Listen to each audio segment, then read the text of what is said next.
and I think we need to get started. So, welcome.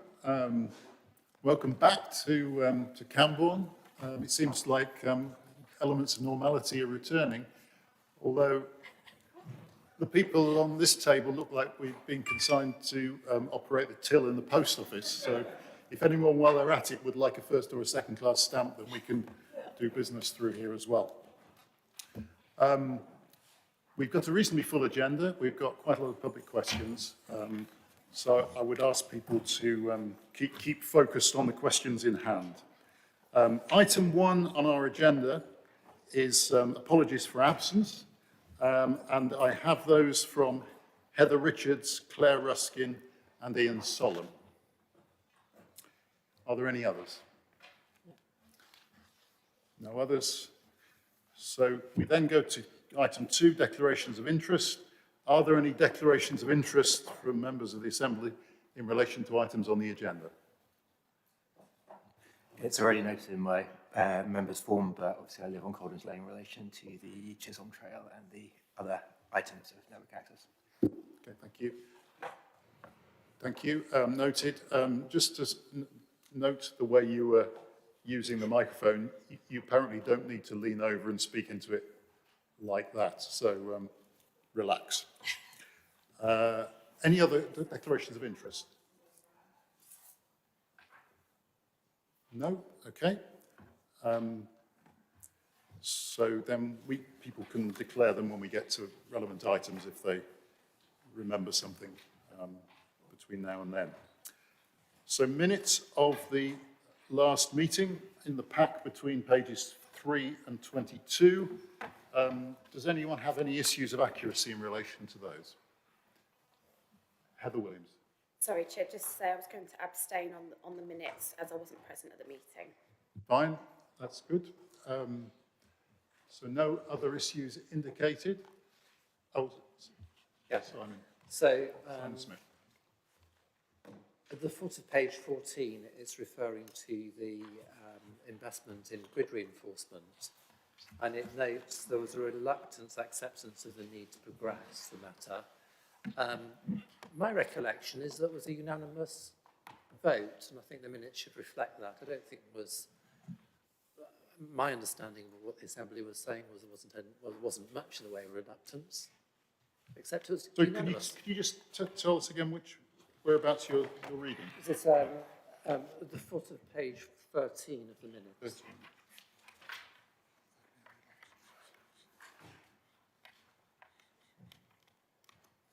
Okay, and what are you suggesting? Well, there was unanimous support for the matter. Yes, I understand. Yes, okay. Well, I was reluctant, but okay. Helen Valentine. Chair, I was going to make the exact same point. I didn't think that the tenor of the conversation was extreme reluctance as appears in the minutes here. Many of us, including me, are quite enthusiastic about this project. So I would have thought at the very least it should have been neutrally put. Okay. So we could solve the problem simply by just deleting the word reluctant, I think. Heather Williams. So just on resolving this, because you said yourself that you were reluctant, that we could just say that there was reluctance for some. So therefore it's not across the board. Wasn't the meeting, but it would seem to find a middle path between representatives. I'm happy to remove reluctant, and I think that probably resolves the question in the simplest form, doesn't it, really? I can continue being reluctant and agree that it was accepted. So there we go. So with that amendment, deleting reluctant, are you happy that I can sign as a correct record? Okay, I've done that. On the wrong topic, we'll do that later. Thank you. Questions from members of the public is item 4. We've had a considerable number. 20 have been accepted. I think 2 sets of 2 have been combined, and 1 was not exactly rejected but deferred to the next meeting. So we have 4 on the Greenways item, 3 on Chisholm Trail, 6 on the road hierarchy review, 7 on Milton Road, and we're going to take those with the items as we come to them. Just a word about the question that we received from James Littlewood in relation to the CSETS project. He had a number of questions to raise about that, but the item isn't per se on the agenda, and officers have committed that there will be a report specifically on that item at our next meeting, and the issues did not look time limited, so we have informed James Littlewood that we will receive his questions or any update on his questions at the next meeting. So everyone asking a question has had the chance of either attending or having them read out by an officer, and we've got a mixture, and we'll put them at the start of each agenda item. And we've also had applications from representatives on partner bodies to speak, which I've agreed. On item 6, County Councillor Susan van der Ven, and on item 8, City Councillor Cheney Payne. So, taking us to item 5, petitions, of which there are none, then to the main reports that we need to discuss. So, item 6 is the Greater Cambridge Greenways project, Greenways progress update. It's in your pack from page 24 to 28. It's going to be introduced by Peter Blake. I'm first going to take the public questions and the speaker from a partner body and get officer response to those before asking the officers to present the report. So we start with public questions. And I need first then to ask Wilma to read out the questions submitted from people who aren't in the room. The first of which is Councillor Mike Harrison of Royston Town Council. Thank you. The question reads as follows. I would be very interested to learn when you anticipate building the Melbourne Cycleway, and I'm assuming you still plan to join this to the cycleways that exist already in Royston, so that there is a direct cycle link from Royston to the city of Cambridge. This would, of course, require a bridge over the A505 on the north side of Royston and just to the east of the current junction of the A10 and A505 roads. Many organisations have said they would help fund the project, including Royston Town Council, Hertfordshire County and North Herts District Councils. Many businesses have also offered financial help to fund the bridge. Can you confirm that it is still the plan for this project to go ahead, and if all the funding required is now in place? Thank you very much, Wilma. I should just note for members that Councillor Harrison actually is in the room, so I'm not sure what went wrong, but I think the agreement was that you were going to read the question, but just to recognise that Councillor Harrison was in the room while you did so. And then the second question is from Councillor Paul Beerpark. The question reads, the ambition for the Waterbeach Newtown is for a high level of modal shift to minimise the impact on the A10, which National Highways described as saturated, and to reduce the negative impacts of car dependency. The Waterbeach Greenway is an important element of this ambition. The apparent very slow progress of the development of the Greenway looks to be well behind the occupation of the Newtown, which is expected to begin this year. The GCP Executive Board approved an outline budget of £8 million for the Waterbeach Greenway on the 19th of February 2020. In the 2 years that have passed since this date, what progress has been made? What progress has been made by Atkins on the design? Could the GCP provide clarity on whether the intention is to bring forward phase 2 with phase 1? If not, could the northern part of Phase 2 be brought forward with Phase 1, even if the southern section takes longer to deliver? Can the GCP confirm whether a team was available to continue the work on the Greenways when it was transferred from the County Council's Cycling Projects team? Is the team fully resourced? What is the expected date of delivery of the Waterbeach Greenway, and what are the intermediate milestones against which project progress can be measured? Thank you, Wilma. And then the last one you're going to read out is a question from CamCycle. Cycle is highly supportive of the Greenways projects. We are glad to see some progress finally being made because it has already been 5 years. There is tremendous need for safe, fully accessible and easily usable active travel routes in the wider region, so the Greenways project cannot come soon enough. It is especially crucial both in the light of the climate crisis and the importance of sustainable transport for the future. However, we also note that the Greenways programme is threatened by regressive thinking at the County Council amongst those who still do not accept or understand the principles of LTN 120, the gear change policy and the revised highway code. For example, with the Linton Greenway design at the Farm Shop junction along the A1307, we see the county is again trying to remove priority for active travel and give it to motorists instead, but perversely making it more dangerous for all. They think that making unfounded claims about safety will block scrutiny of their mistaken design choices. They are wrongly ignoring the principles of safe junction design found in LTN 120, which already balances the needs of all road users. These attempts to reimpose old-fashioned car-centric way of doing things are inappropriate and must stop. We ask, what else will be done to expedite delivery of the Greenways, including steps to make compulsory purchase orders not be reasonable?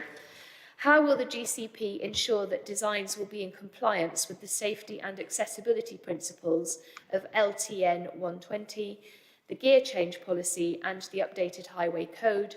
How will the GCP give its project managers the confidence to challenge outdated and dangerous car-centric thinking at the County Council in order to make the Greenways programme the best it can be? Thanks, Wilma. And the last public question is from Jim Chisholm, who is in the room, I believe, Jim. And you have 2 minutes, Jim, for your question.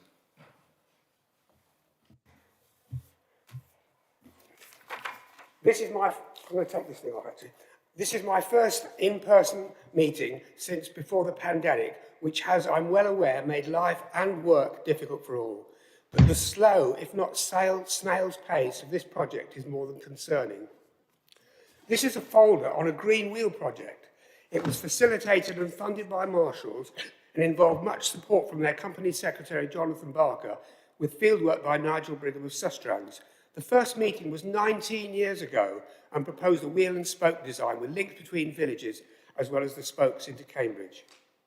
If we ignore the collaboration between the county and Sustrans that resulted in the Genome and Jubilee paths in the early 2000s, it's hard to find any new improved route that are not within existing highway boundaries or rights-of-way. It must be clear that the benefits of health, well-being, pollution reduction, independence for the young and old, and even climate change requirements are huge from such projects. They should be capable of being delivered far more easily and at far lower cost than park and ride sites. Back-of-envelope calculations suggest for the same area of surface needed for a 1,000-space park and ride site, you could construct 4 kilometres of Greenway at 20% of the cost. The first Greenways report was in 2016. 6 years later, I see little progress with suggestions in this report that apart from improving existing rights-of-way, we cannot expect to see shovels in the ground in under 3 years, some 19 years from that original conception. New routes can and should benefit nature, and as can be seen on parts of the Chisholm Trail. That must be part of the plan. Can I ask how it is possible for schemes, especially with such good public support, to take so long to develop and construct? Thanks very much, Jim. And then the final contributor before some responses is from County Councillor Susan van der Ven, who seems to be online. Is that right? Yes. Hello, Susan. Thank you, Chair. Thank you for the chance to speak today. I have two comments to make. So the A10 corridor between Royston and Cambridge was identified in the 2011 census as well suited to active and sustainable travel. There has been much progress since then, culminating in plans for the Melbourne Greenway, which can't come too soon. I was glad last month to have a chance to meet the new GCP team and to gain a sense of plans and timelines. On behalf of the A10 Corridor Cycling Campaign, I welcome recent liaison with Hertfordshire County Council colleagues, and we are ready locally to do whatever is needed to support that. I'm really glad to see the question today from Royston Town Council, which, as mentioned, is among the many organisations to have made a financial pledge to the A505 cycle bridge that will connect Royston to Melbourne and on to Cambridge as part of the Melbourne Greenway. With increasing employment opportunities in Cambridge and South Cambs via the A10 corridor, for example, Melbourne Science Park's expansion and its commitment to sustainable and active travel for its growing workforce, it's vital to provide the A505 bridge as soon as possible.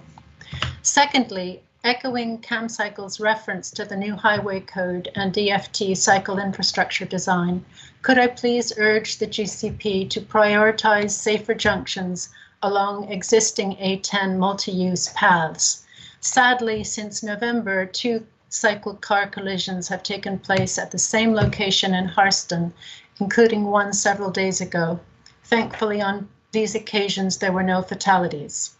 May I note that along the existing path between Shepparth and Melbourne, where other junction collisions have taken place, clear priority has been indicated for motor vehicles.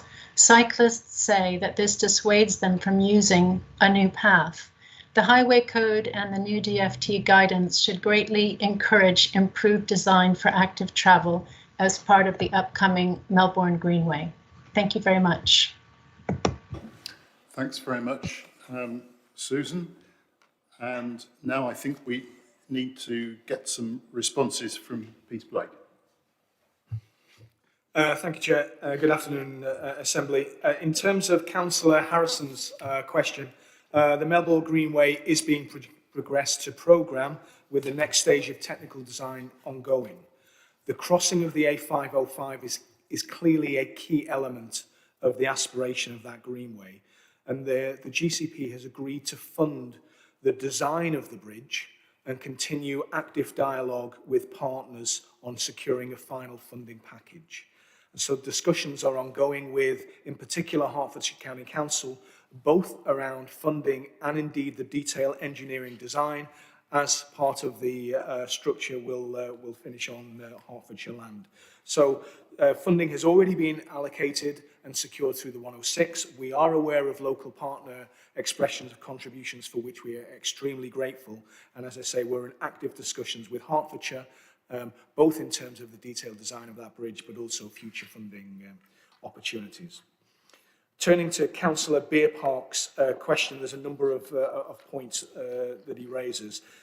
The Greenways network is an extensive network. It's 150 kilometres over multiple routes.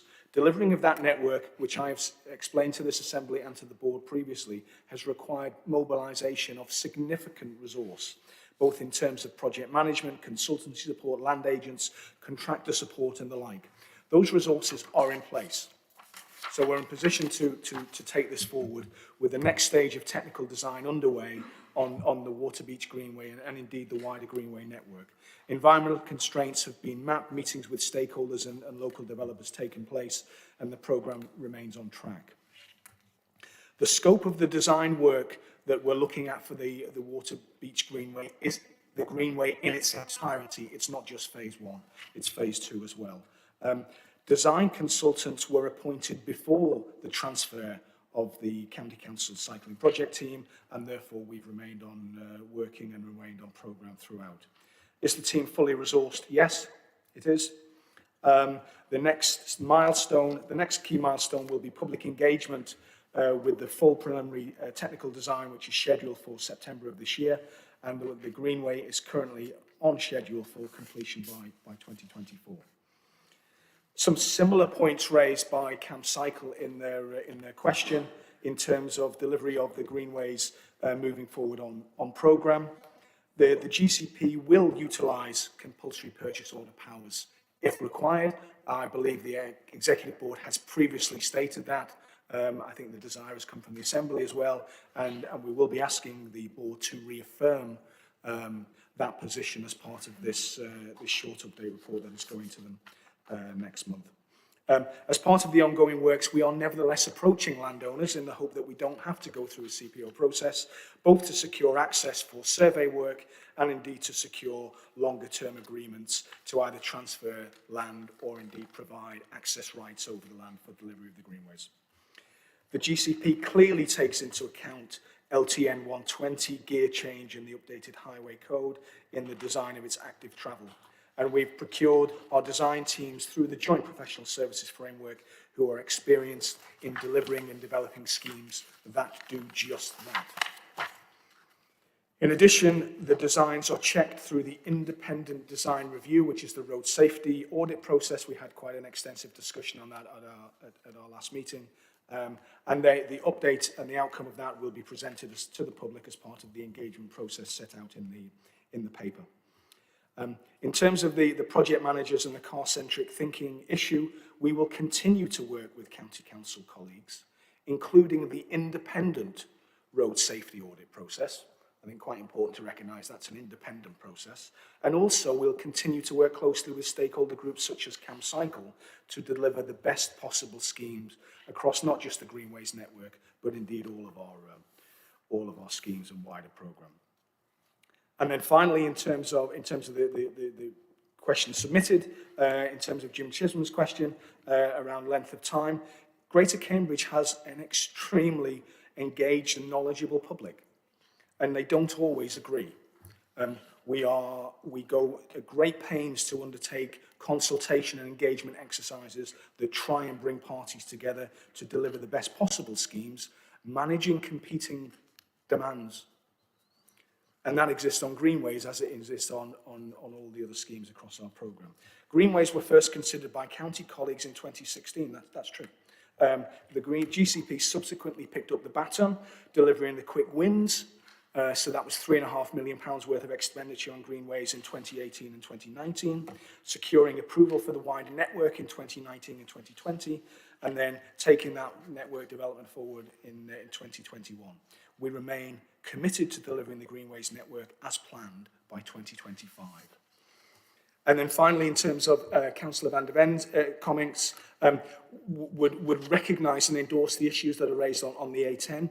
Clearly, we have a specific role regarding Greenways. That's our role, and we need to work closely with other parties, particularly the highways colleagues, on wider issues beyond Greenways, on safety considerations and the like, to make sure that this all is pinned in together in terms of a wider network that promotes sustainable and active travel opportunities across not just the A10 corridor, but indeed our wider geography.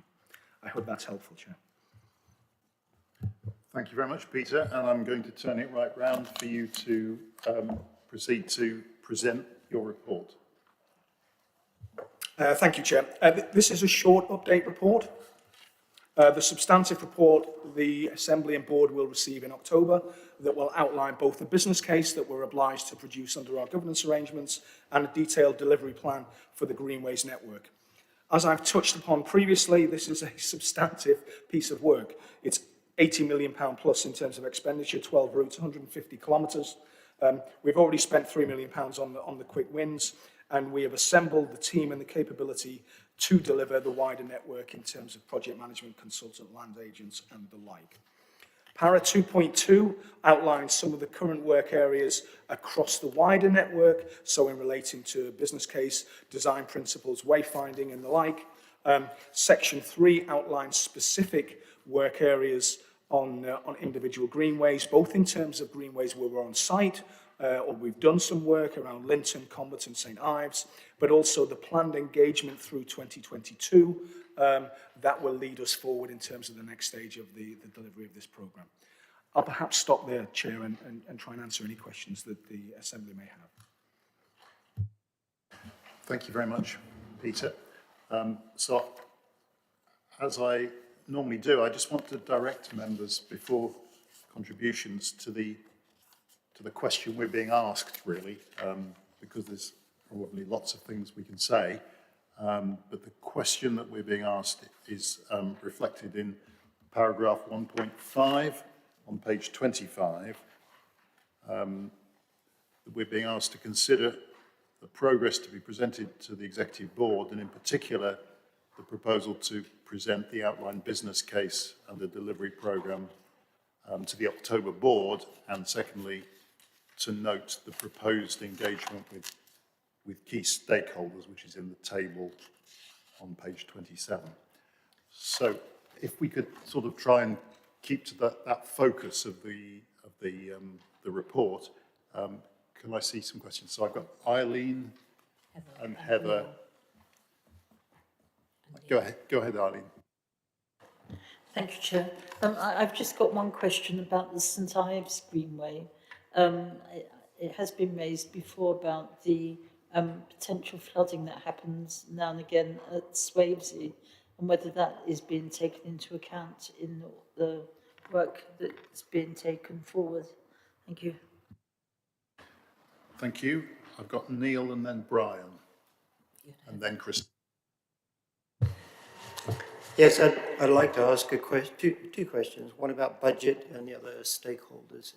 In terms of budget, I would like some clarification on the amount that will be afforded to highways for maintenance ongoing, given that these greenways have a lot of greenery, and this will have to be cut back and maintained for many years into the future. And on highways, we're starting to see a burgeoning budget for this sort of thing. The second one is about stakeholders.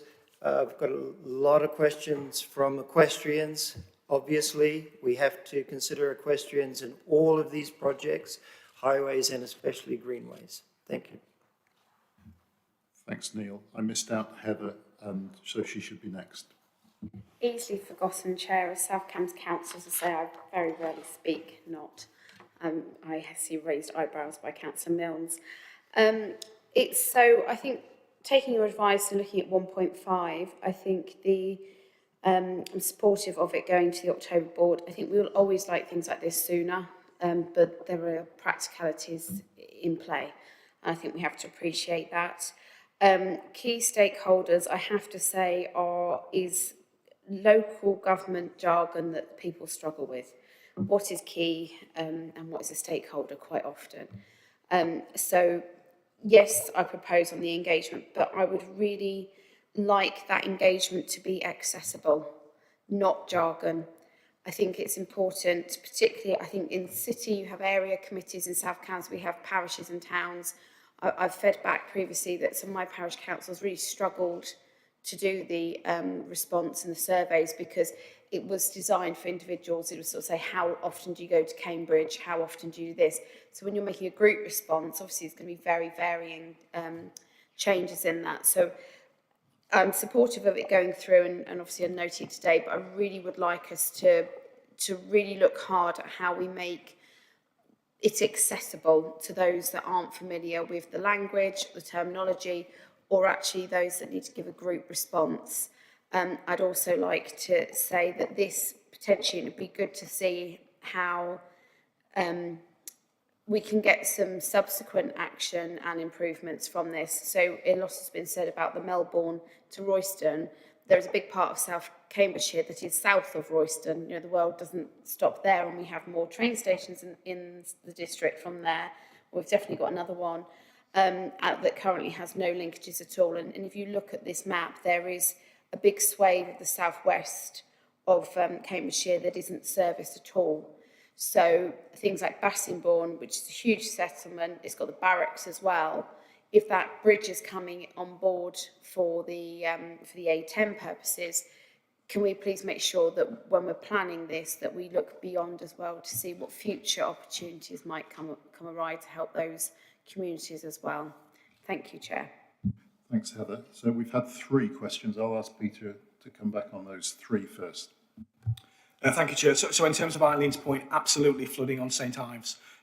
It's a slightly different Greenway St Ives because a lot of the infrastructure is already there, but we do know there are some pressing problems, particularly around the flooding, which we'll be addressing. In terms of Neil's point around maintenance, we continue to be in discussions with the County Council on how we take that forward. We want to make sure that we deliver the best quality infrastructure and it's maintained. Clearly, the County Council has its commuted some paper proposals, which we're in discussions with officers about. Equestrians, we've had the equestrian discussion at Greenways, I think pretty much every time we've had the paper, and we are clearly trying to cater for equestrians as much as we reasonably can. Having said that, the focus of the city deal and delivering sustainable growth means that equestrians are not necessarily a key element. I think we made commitments that we will not make things any worse, and that where we can make improvements and achieve improvements with a cost-effective manner for equestrians, then we will do that. I think Heather's point around accessibility and geography is absolutely right. And actually, the next stage of the engagement is intended to be local. So it is local parishes and local communities whereby we produce information and they can see exactly what this looks like. So I'm happy to sort of take that challenge because that was very much in our thinking. The extensions question has been raised. I mean, clearly in terms of delivery, that's a sort of question around future funding opportunities. But actually being mindful of, can we extend beyond the existing schemes, or indeed is the geography missing? I think that's an important question we should be reflecting on now rather than waiting down the line. I hope that's helpful, Chair. Okay, very quickly. Very quickly, yeah, my idea there is about making sure future-proofing, so that we look at potential opportunities. We don't build something 10 metres out of the way that means it then couldn't be transferred. So it's just making sure it's future-proof for further opportunities. Thank you, Chair. Noted. Councillor Milnes and Christopher Walkinshaw. Thank you, Chair.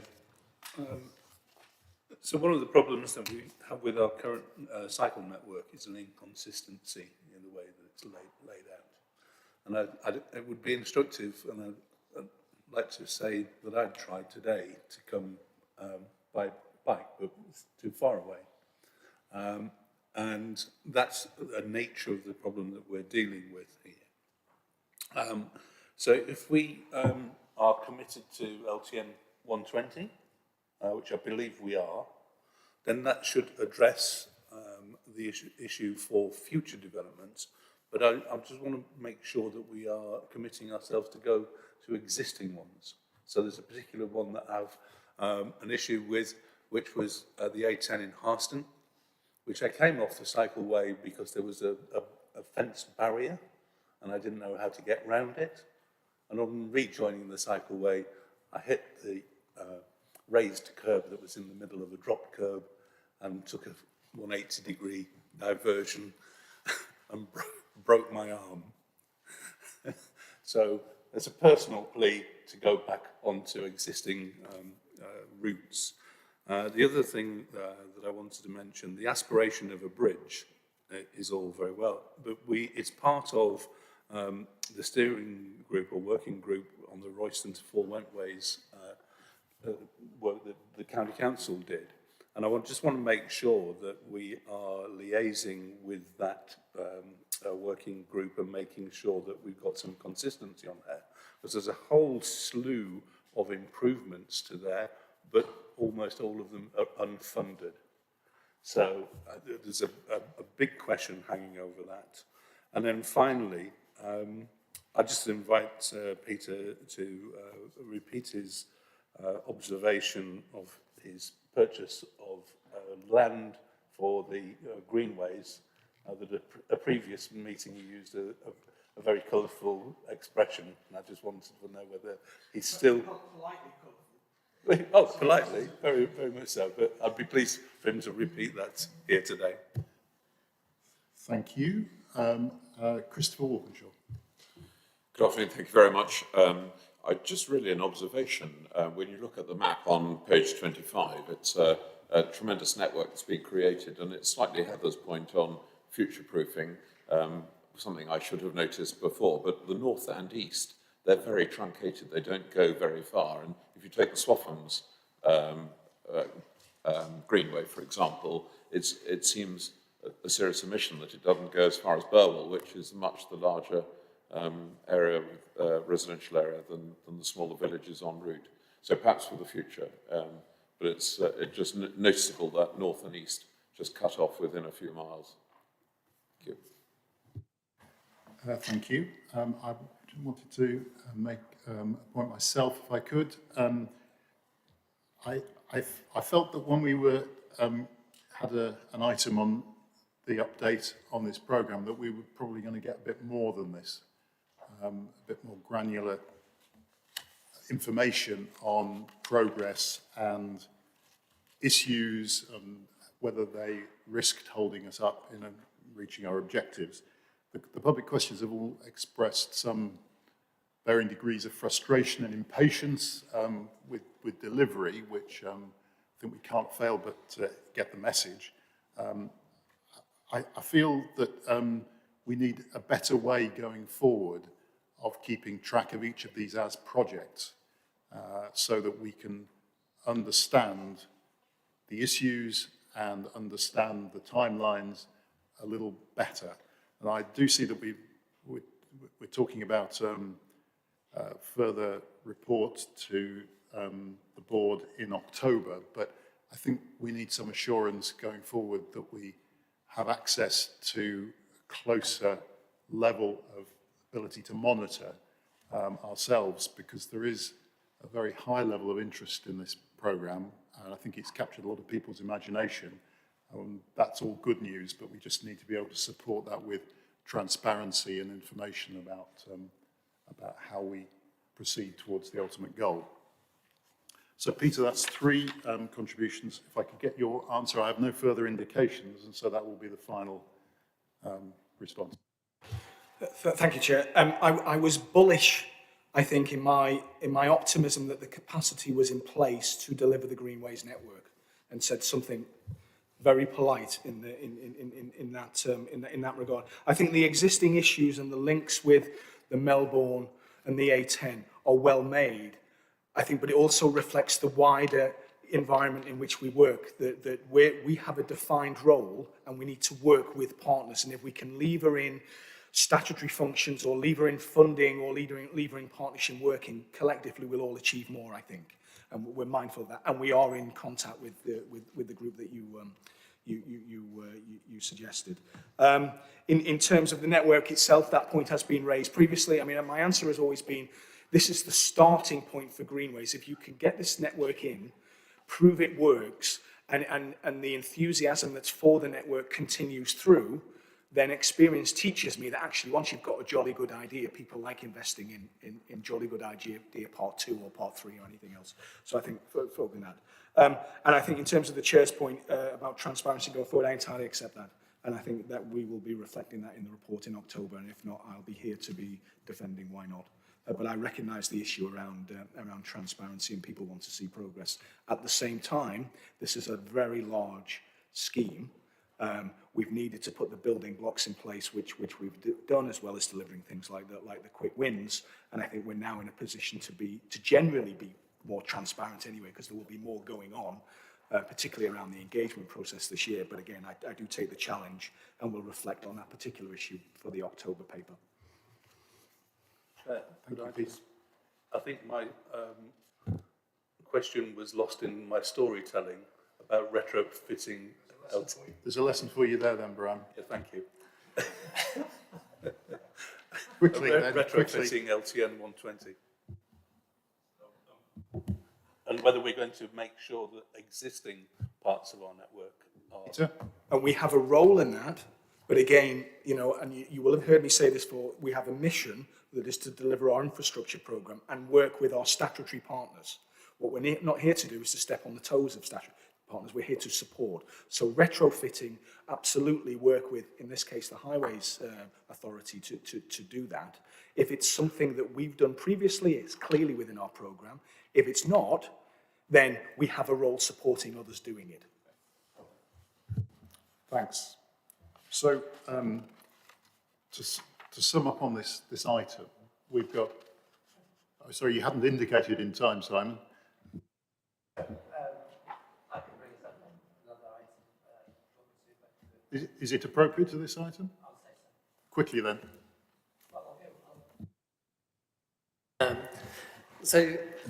I think looking at this plan, this map, it actually calls for an integrated, well, basically a presentation of the integrated plan, which I'm sure you've got in your mind.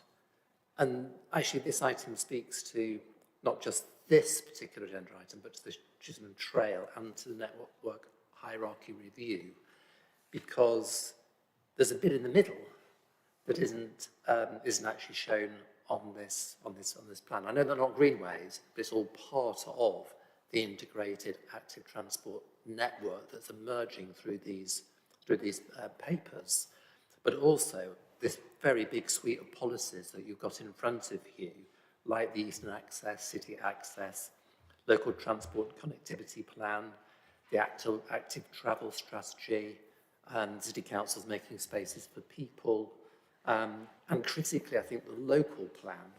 I think I'll just talk about the local plan, because when it comes to the Chisholm Trail, we see the benefits the local planning system has delivered for that phase 2 route through those those inner city sites. And we also, of course, have the city cycling walking infrastructure plan as well, and how that fits in with this emerging hierarchy review.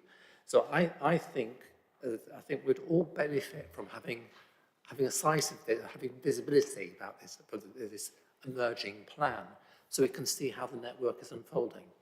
And then that provides a context for the allocation of future funding regimes that may be made available to the public sector in the sub-region, so we can start fitting it all together. And critically, we're in position to have this embedded in the emerging local plan, and to secure resources through related Section 106 agreements. Thanks, Simon. Is there any I further would just comment? agree. I would agree. Agreed. Okay. Okay. Great. Nice accord at the end. So on this item, I mean, I think that we would like to convey to the board some of the impatience for results that I think we've heard from public questions and members as well. I think there has been support for the 2 propositions, noting the business case report coming in October and the planned public engagement. Some comment about making sure that public engagement is accessible, and that the report in October should be followed by increased transparency to enable members and the public to be able to follow the progress and understand the issues on an ongoing basis. So with that, I would propose to move to the next item, which is another cycling item, item 7, Chisholm Trail, phase 2. We've got public questions again on this, and I will ask the following to ask their questions. I believe they're in the room. David Stoughton.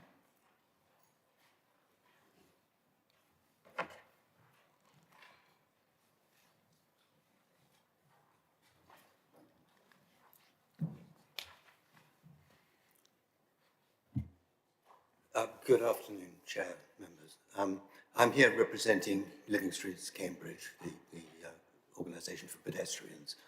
And my question concerns the development of the Chisholm Trail, obviously. And what we're worried about is increasing competition on these routes. So shared use paths see an awful lot of usage by an awful lot of different types of user. And that brings us to something like paragraph 4.3. It comes up at various times in it, of the shared use on Cromwell Road. So we welcome, of course, any improvement to walking and cycling infrastructure. But what concerns us about the shared use element of this is the volume of stuff, volume of other wheeled traffic using it. And if separate areas are not designated for pedestrians, separate from the wheeled users, elderly and particularly visually impaired people get very, very often very frightened using these things. It keeps them off there. So if we consider the less able of our users, I think it's important to start thinking about how this is done. I don't wish in any way to impugn the ability of people using bicycles or other wheeled vehicles on these things. I'm sure they're perfectly capable of steering. It's not that. It's that they come past fast, they can't be heard very often before they come up, and they come very often very close because they're dodging between various other users. And it really does, I'm afraid, frighten people to find that there is no separate path where they know they won't be having to worry about those other users. So my question is perfectly simple, is there anything being done in this building of further shared use paths to ensure that there is a separate area which can be used by pedestrians and where people who have some difficulty walking or are just frail are not going to find themselves frightened by the by the incidents of just bumping all the time or being worried about all the time about being bumped into. Thank you. Thanks very much, David. Officers will comment on that when we've taken the other questions. So the next questioner in the room is, very fittingly, Jim Chisholm.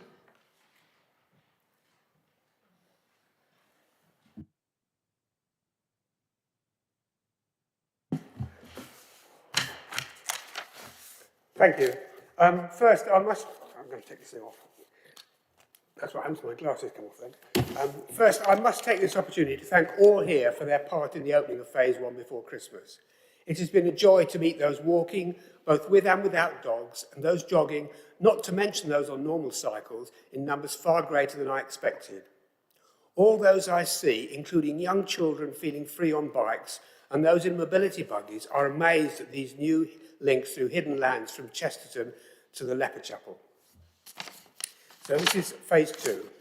All those years ago, in the last century, after putting my original ideas in print, I met with a helpful officer from Railtrack to discuss the practicalities of permitted cycling and walking routes in the environments of Cambridge over rail land. His post disappeared with the collapse of Railtrack. I felt at that time that huge benefits could be gained from simple routes within a mile of the station.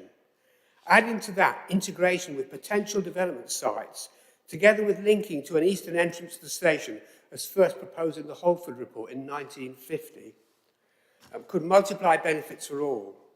The dragging of feet on this section and the failure of those with responsibility to push for progress, especially with Network Rail, has led to developments not effectively incorporating the route into their sites.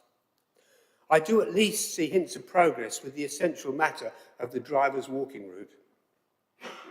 As an example of future failures, I note the linked Atkins desk report dated last month makes no reference to the obvious benefits of an easy to achieve and vastly improved route through the Beehive area where pre-application consultations are apparently occurring. That could even use a spare arch beneath Coldham's Lane to create an improved grade-separated cycling and walking access to the sheds off Newmarket Road, also avoiding the nasty roundabout. Yet again, dragging of feet from people behind desks lose much time, opportunity and money.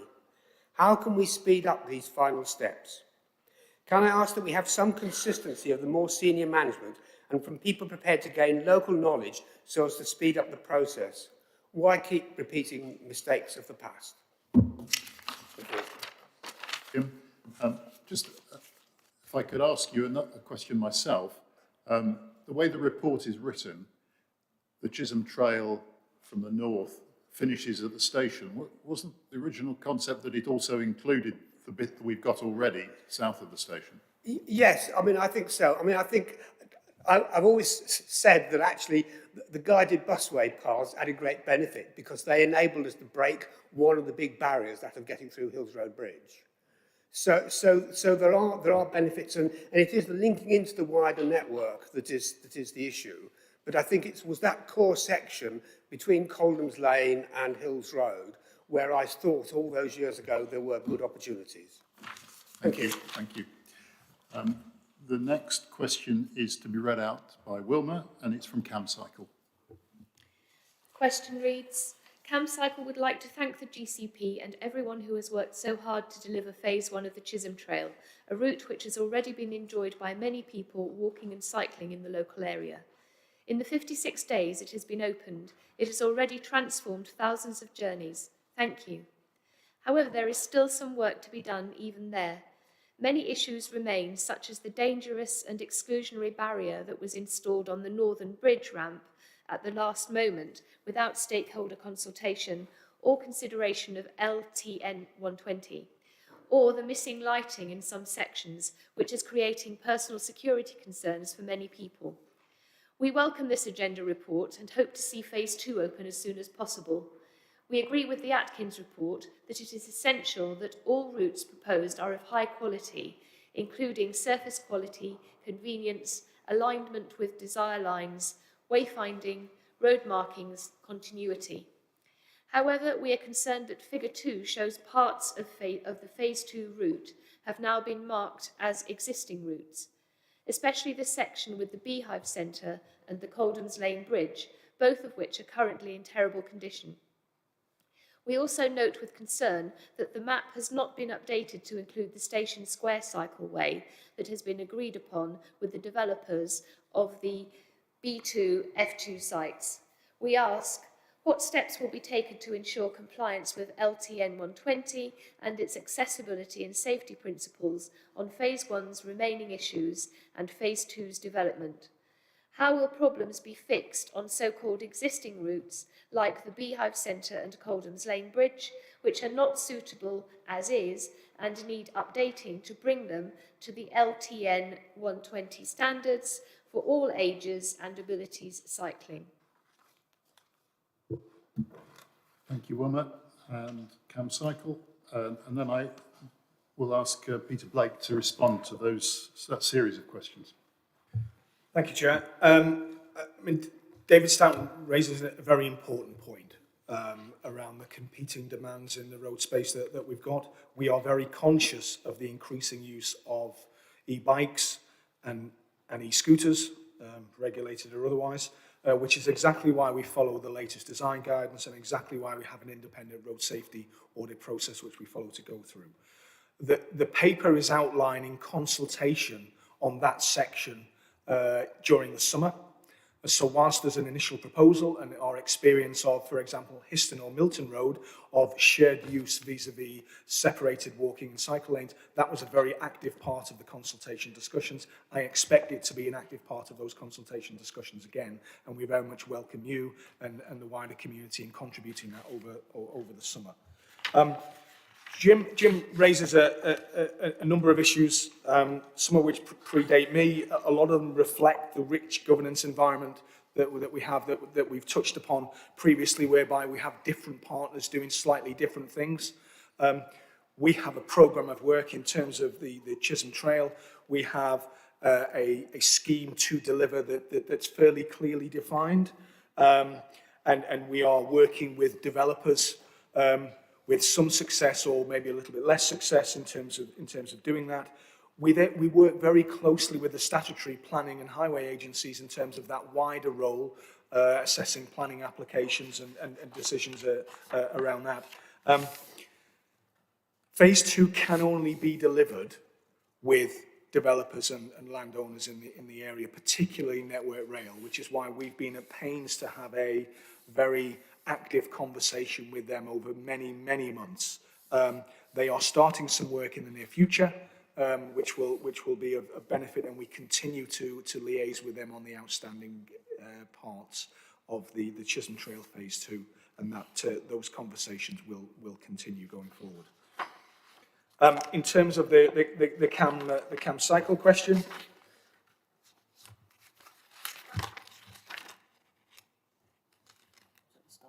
yeah, sorry, I'm out of whack, afraid.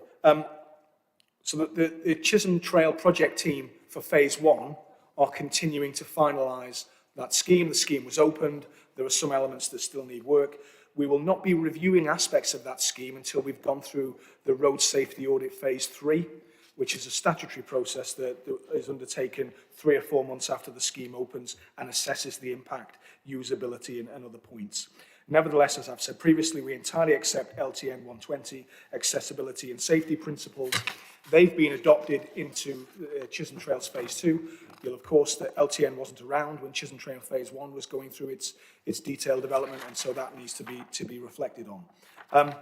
Phase 2 of the Chisholm Trail is seeking to improve the movements between Coldham's Lane Common to Cambridge Station. Coldham's Lane Bridge in the Beehive Centre, and again, I am going to say working with partners beyond the specific programme that we've got, and actually that probably falls into the network hierarchy paper that the Assembly will discuss later on this agenda. So I think those connections are being made, and we work with partners to ensure we deliver on the whole, as well as focusing in our world on our prescribed programme. I hope that's helpful, Chair. Thank you very much, Peter. And with just a moment to catch breath, could you now present the report?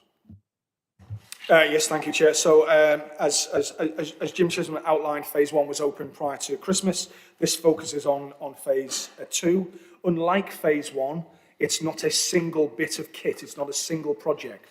It will be delivered in a series of links for a number of reasons. One, in terms of that's the way that the land is parcelled up with various developments, but also it will be delivered quicker if we can deliver it through the various linkages. So some parts will be developed and delivered by developers using the planning process, such as the Timberworks housing development.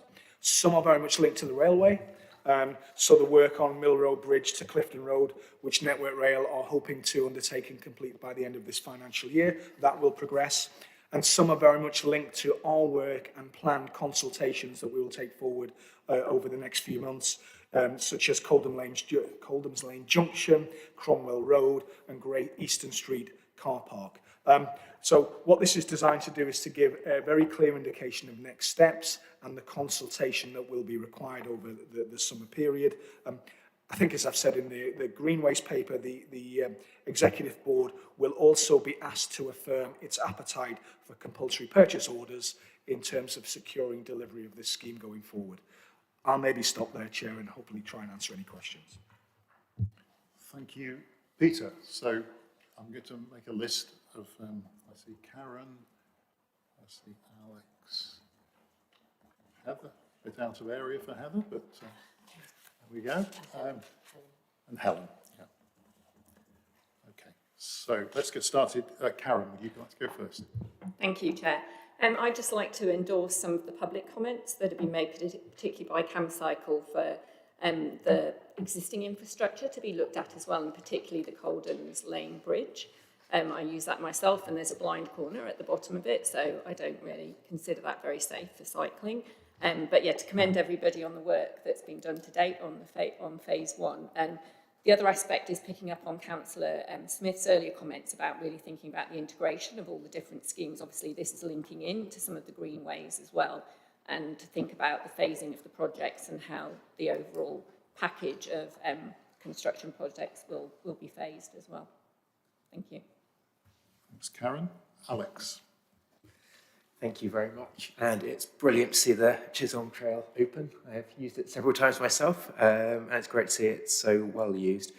As a lot of you know, I know the Coldham's Lane Junction very well. I cycle it twice a day myself with a 3-year-old on the back. So I am aware that a lot of work needs to be done on that one. The plans I've seen so far, I don't think solve a lot of the issues with it. There's a double crossing if you're coming from the Beehive Centre, where you have to stop at a set of traffic lights and then go across onto the cycle bridge down and then cross again the other side. And what that leads to is a massive amount of conflict I have 3 times seen cyclists cycling on the pavement knocking over pedestrians, and that's not because they are irresponsible cyclists, it's because essentially the provision is so bad for them there. I understand the network hierarchy review does possibly give us a chance to take another look at how we do that, and I would encourage us to look at that a little bit closer, because there is fundamentally a lot that needs to be done there. It might even require another bridge, the other side, another cycle bridge on the other side of the Collins Lane Bridge to actually make that work. Going forwards, though, I think Jim Chisholm mentioned this as well, and CamCycle alludes to this. With this piece of work, what I think is most important is the ingress and the egress from this network. We've essentially built this brilliant cycle superhighway through Cambridge, and that's great, but what's important is how we get people onto it and off it safely. Currently, the end going down Rustat Road ends at Cherry Hinton Road, which is a dreadful road for cycling. It is incredibly unsafe. And we then have Mill Road in the middle of it, which is known as one of the most dangerous roads around in Cambridge. And we've got Calder's Lane, that again, I mean, I've personally had to give first aid to someone with bone coming out of the leg through cycle accidents there. So we've got 3 very dangerous roads as part of this. And I think we need to work a lot more on how those connect to this new trail, this new cycle superhighway. And we need to connect it up a lot more. I know with Cherry Hinton Road, obviously we've got Hills Road and all these cycle lanes and cycle improvements we did there, but this doesn't connect to that. So essentially cyclists get dumped out at a very dangerous road when about 100 metres away, there's some really good cycle infrastructure, but it doesn't end there. So I would encourage us with this to take a closer look at those things and really prioritise how we get people safely onto the trail and off the trail from the areas they want to go to, the houses, the shops, everything else. Thank you. Thanks, Alex. Heather. It's referenced a little out of area. I'd always welcome comments from city councillors and South Cams. I hope that equates vice versa, Chair. Because actually, when you look on the area of phase 2, you've got things like the Fulbourn Greenway. From those of us in South Cams, there's no point in having Greenways to nothing, and then you just sort of stop and can't progress. So I think the Chisholm Trail is very important for that. For connectivity through, and it's probably actually one of the hardest bits to get that balance, because you will have more of the collisions and the conflicts than you have perhaps in the other areas. I think, you know, it's been described as a super cycling highway, and obviously that's what you want. You want people cycling on it, and the whole point of it is to be able to get from A to B a bit quicker. But I do think we do need to be careful around the language, because obviously there is going to be hesitancy from people in relation to having pedestrians and cyclists in a similar vicinity. So I would say that it's a priority to get things moving a bit quicker on this, so that we can get some more connectivity. But how it's communicated and how we really need to reassure people that we are taking into consideration pedestrian safety as well. I think that's really important in everything that we do, so that we're not seen to be sort of looking at one category more than another. If that would be so bold for an out of area suggestion, Chair. Very good suggestion. So, now Helen. Thank you, Chair. I'm also very pleased to see phase 1 open and have used it with great pleasure. I've got a couple of points that are really essentially about speed and getting on with things. One relates to the Coldham's Lane junction. It's already been mentioned. I was a little bit worried to see that we were saying we were going to wait for the city centre access study, or at least implied that we're waiting for that, which, as we know, is going to be controversial, can take quite a long time, and we need to make some improvements, it seems to me, perhaps sooner than that. And in several places we talk about the fact that we need to reconsult because it was 4 years ago. I understand that, but I guess it's a plea to bear in mind that this is, I think, basically a project that most people support, and that consultation, in my opinion, should be light touch and fairly swift, so that we can get on with doing phase 2, which everybody will welcome as much as they've already welcomed phase 1. Thank you.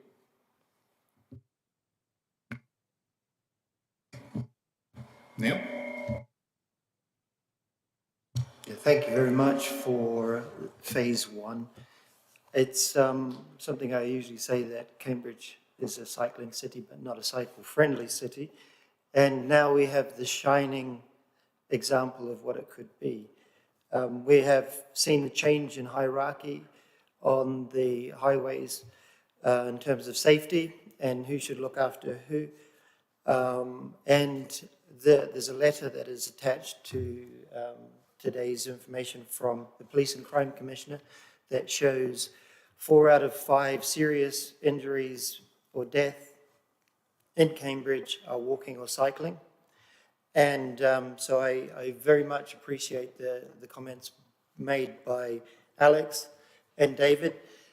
It's a little bit self-serving. I live on Cromwell Road, but I very much agree that in terms of safety, we should have more segregation between cyclists and people walking. And going forward, we need to find somewhere for more electric assist bikes as well. And there is a place in our city. They take up less space.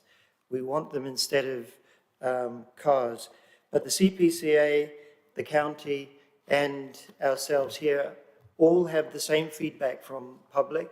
We want more and better active transport links, and I go along with what Jim was saying. We need to go more quickly. Throughout the city, we want more of these safe routes, and that includes Coldham's Lane, Mill Road, and many more. Thank you. Thanks, Nick. I just put my question in on the end for Peter. Sorry, it's a long list this time, Peter. Question is about the beehive, because I think Jim Chisholm mentioned this in his contribution, and it is, I understand, the case that there are pre-application planning discussions going on in relation to the beehive potentially being redeveloped, and it does seem to me that there ought to be a question logically when you look at lines on maps to have a route which goes along the edge of the railway rather than round the outside of the retail park and its car parks. And I just be quite keen to know whether we're in on that and how we plan to get represented in the planning discussions so that we could potentially achieve something even better than what we're looking at on the paper now. Thank you, Chair. Thank you, Chair. I'll go through it. If I miss anything, then please come back. I think Karen and Alex raised similar points around, one, the wider ambition. I entirely accept Coldham's Lane Bridge. Yeah, for a whole host of reasons in terms of volume of traffic, in terms of current design standards. If I'm wearing my project management hat for Chisholm Trail Phase 2, it's not included in Chisholm Trail Phase 2. The crossing is of the junction. And in terms of Helen's point, we are going to consult on the detailed design of the crossing in the summer. And it would be great if everybody just agreed and we got on with it. My experience of our environment is we'll have different views and we'll try and manage them, but we'll try and get to the end of that process as possible. That doesn't get us away from the bridge, and those conversations need to continue either through the network hierarchy review, which creates the opportunity to do something different, or indeed the point I made earlier on about working with partners such as the highways agencies to say, is there something we can do now? We just need to be clear in terms of our remit and the remit of others, and making sure we manage that relationship, I think effectively. The access and egress, the same point. And I think in recognizing that we create this almost gold standard, great. We then need to say, right, and then how do we make that as accessible as possible? Again, project management hat on. We just need to be careful. We're not trying to boil an ocean. I'm not trying to mission creep. Let's deliver what we've said we're going to deliver, and then have in our minds, how do we make sure maximum utility, maximum accessibility, and some of that will fall to GCP, but a lot of that won't, because our program is fairly defined. Heather's point, absolutely right. The whole safety issue is really important. And it's really important with things like the development of e-bikes, where more people can go faster and they're really quiet. And you know, we need to get that dynamic right. I mean, I worked on a program when I was in London about retrofitting noise to electric buses because they were all so quiet, they contributed to casualties. So we've got to think that through. We've got to future-proof it. But as much as possible, we've got to deal with some of the issues that have been raised by Neil or David in his question earlier on around segregation. Now, again, we need to manage that because we don't necessarily always have space for segregation, or there are other limitations. We want trees, or we want urban realm improvements, but those are the considerations that we need to have in our thinking. And very much linking to that wider network, I think the point that Heather raised around, well, great if I can get to the edge of the city, but what do I do next? I'm sure members will recall the Cycle Plus scheme that we talked about last time, so we won't just have Tristan Trail, we'll then have 2 additional segregated cycle schemes across the city, which will then link in with the network. So effectively you can go from one side, Greenways on one side of the city, to Greenways on the other, if you were so minded and the weather improved just a little bit. Hopefully Helen, say Coldham's Lane Junction specific consultation, and then we'll seek to deliver that in as timely a fashion as we can possibly do. The wider Coldham's Lane discussion, I think, is the city access point in terms of traffic use and issues of that order. Safety point, Neil, absolutely, and we hear what you're all saying about we want better, we want improved, we want more active travel links. We've got a clearly defined programme that's very large by comparison with the rest of the UK, and we need to make sure we crack on and get through that as quickly as we can, taking as many parts of our communities with us. You know, there are parts of our communities don't necessarily agree with all of this stuff, and we need to hear all of the voices and make sure we come up with the best possible schemes, factoring in urban realm, for example, as well as improvement on active travel. Chair, you would expect me to say this, we are supporting the statutory agencies in terms of the Beehive pre-application process, and we will continue to do so, but those conversations are taking place. I hope that's helpful. Thank you, Peter. Okay, if I can make some final comments then. I think rather like on the Greenways item, we would want to reflect the impatience for progress on this for the similar reasons. It's a popular project and one which is already proving its worth through phase 1, and I think we also want to associate our pleasure, even though there may be some things that still need fixing, pleasure in what has been achieved with phase 1. I mean, I just wanted to note that from the report, the absolute complexity of the delivery of this, looking through the different pieces of it, over what must be in phase, less than a mile, probably? The number of agencies, the number of landowners, the number of people that we have to weave our way through is incredible. So I think we should understand the complexity involved in this. From contributions, there seems that we should reflect on people's priority to get the Coldham's Lane crossing fixed as soon as we can, but fixed right. And an emphasis comes from several people on making progress as fast as we can also on the ingress and egress routes along the route. So if people are happy with that, we'll align under that item. I would say that thinking back to the time we negotiated the city deal, there were few projects that we actually did talk about openly at the point we were negotiating the deal, and this was one of them.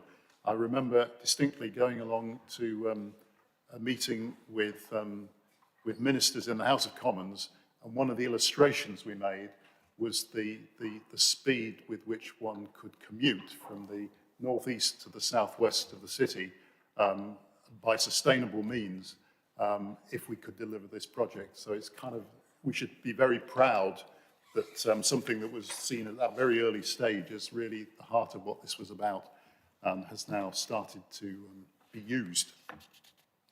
So I'm going to go next to item 8, which is the Cambridge Road Hierarchy Review.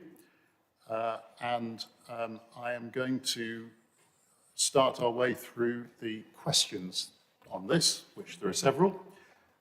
First of all, that Wilma is going to read out. And the first of those is Andy Kennedy. Hi, Chair. It's actually me that's going to read it out. But there's going to be some variety. There's so many, we have to have some variety. Yeah, we're trying to share it. So share Neve is going to read from Andy Kennedy. Yeah, thank you, Chair. The question is as follows. We are supportive of the ambitious changes we see coming to Cambridge to reduce vehicle movement and improve routes for active travel. We would like to see some clarity on what this means for Mill Road. The Road Network Hierarchy Review shows Mill Road as an area access street. The definition of this type of street includes the words, "These streets do not facilitate movements between distributor roads other than by public transport or active travel modes." 1, can you confirm that this means that through traffic would no longer be permitted, including routes via side streets, e.g. from East Road to Hills Road via Mill Road and Tennyson Road? If this is the case, how would this be enforced? 2, is this designation contingent on the outcome of the present Mill Road consultation? If the results of the consultation support it, will it be changed to a local access or civic street? Thanks very much. And now Andrew Milbourne's question will be read by Wilma. A 20-mile-per-hour limit is planned for Milton Road during construction. Given the priority of active travel, would it not be better to plan for a permanent 20-mile-an-hour limit now as part of the Milton Road plan, rather than have it to add it later? There have been 2 fatalities of vulnerable road users on Milton Road. The improvements to the road will not actually reduce the dangers vulnerable road users are exposed to when crossing the road if there is still fast traffic. Thank you. And then we have a question from Owen Scarrett, which I assume Neve is going to read. The question is as follows.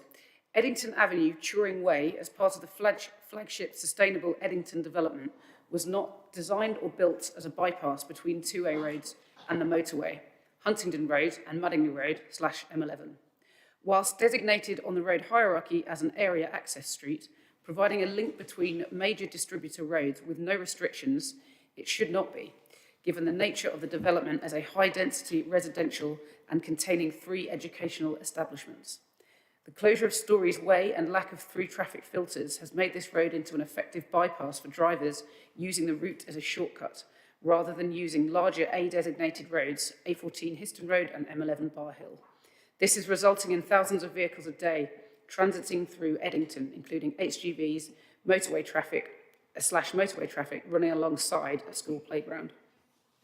Eddington has a high population density, heavily pedestrianised and cyclable sustainable development.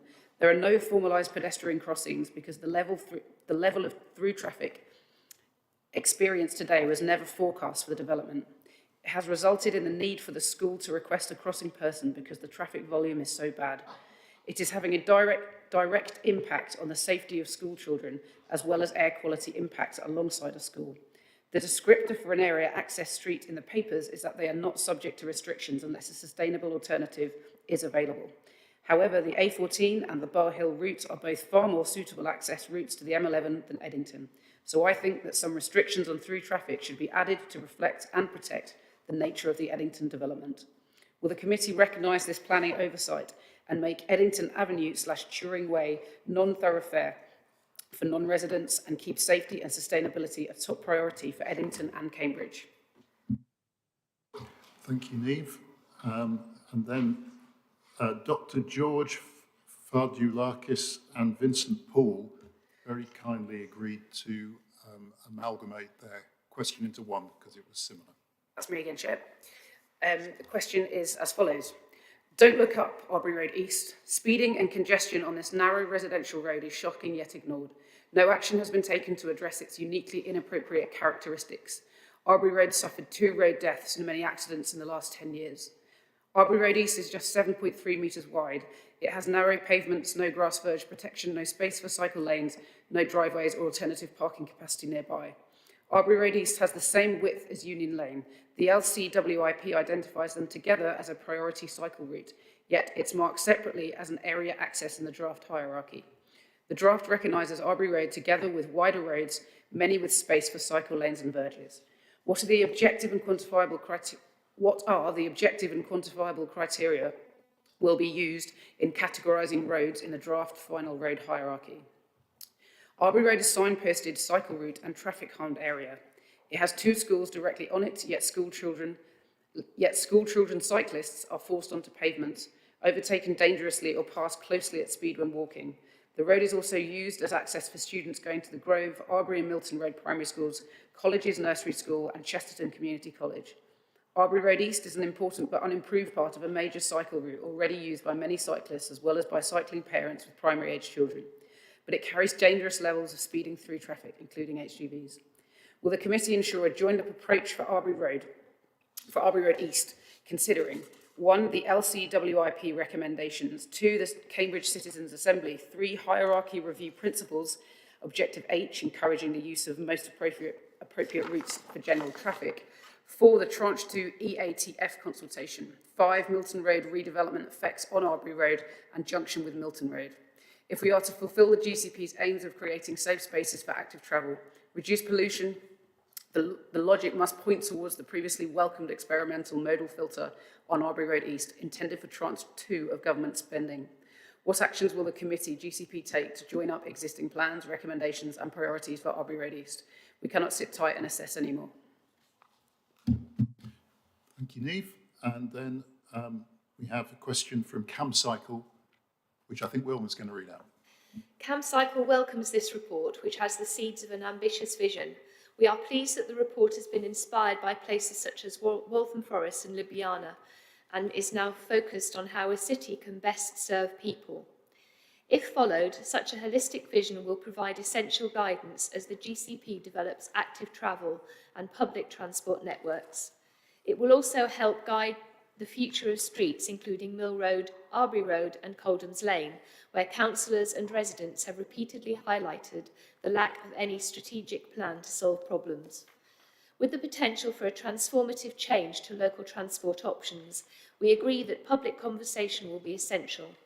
The overall vision, benefits and reasons for change should be communicated as widely, clearly and inclusively as possible. Some of the street category descriptions are ambitious. It is not clear how they will lead to concrete plans to reallocate road space. There appears to be little difference between area and local access streets. These could be merged and reconsidered. We ask, how will plans proceed for consultation and engagement in this important review? Will they include both in-person and online options? How will this exercise differ from previous consultations? What is the true difference between area and local access streets? Their descriptions seem to be nearly identical. Their descriptions also include the weasel words, whatever highway space permits. However, this defies policy, because it is on narrow roads that it is most important to give priority to walking and cycling. Why would the GCP suggest abandoning its own principles, LTN 120, gear change and the highway code at exactly those places where people need them most? How can you assure us that you are serious about making real change to prioritise sustainable transport? Thanks, Wilma. And I'd like to ask David Stoughton to come forward again to ask his question on this item. You've got 2 minutes, David.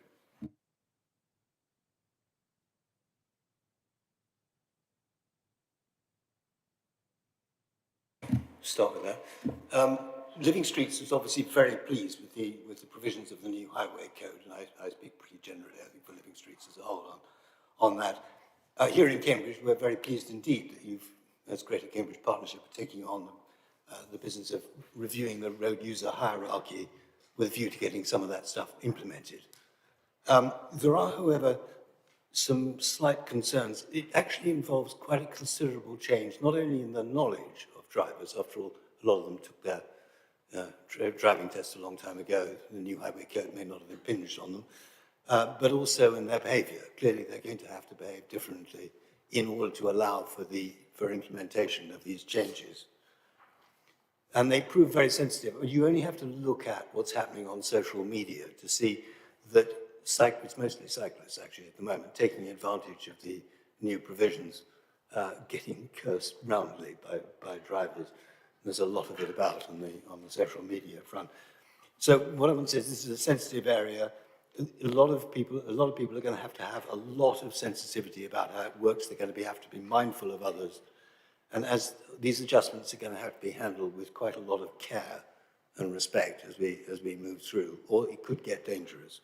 So what I want to know is, will the plans that are being developed include some sort of clear form of communication with all users, but particularly with drivers, to give guidance about the changes in rules, and perhaps use signage or some other form of wider media to communicate clearly what's going on, because otherwise I expect problems. So if you think about changes to priority on side roads, so crossing side road junctions, which are brought in by the highway code, they're not going to happen unless drivers change their behaviour.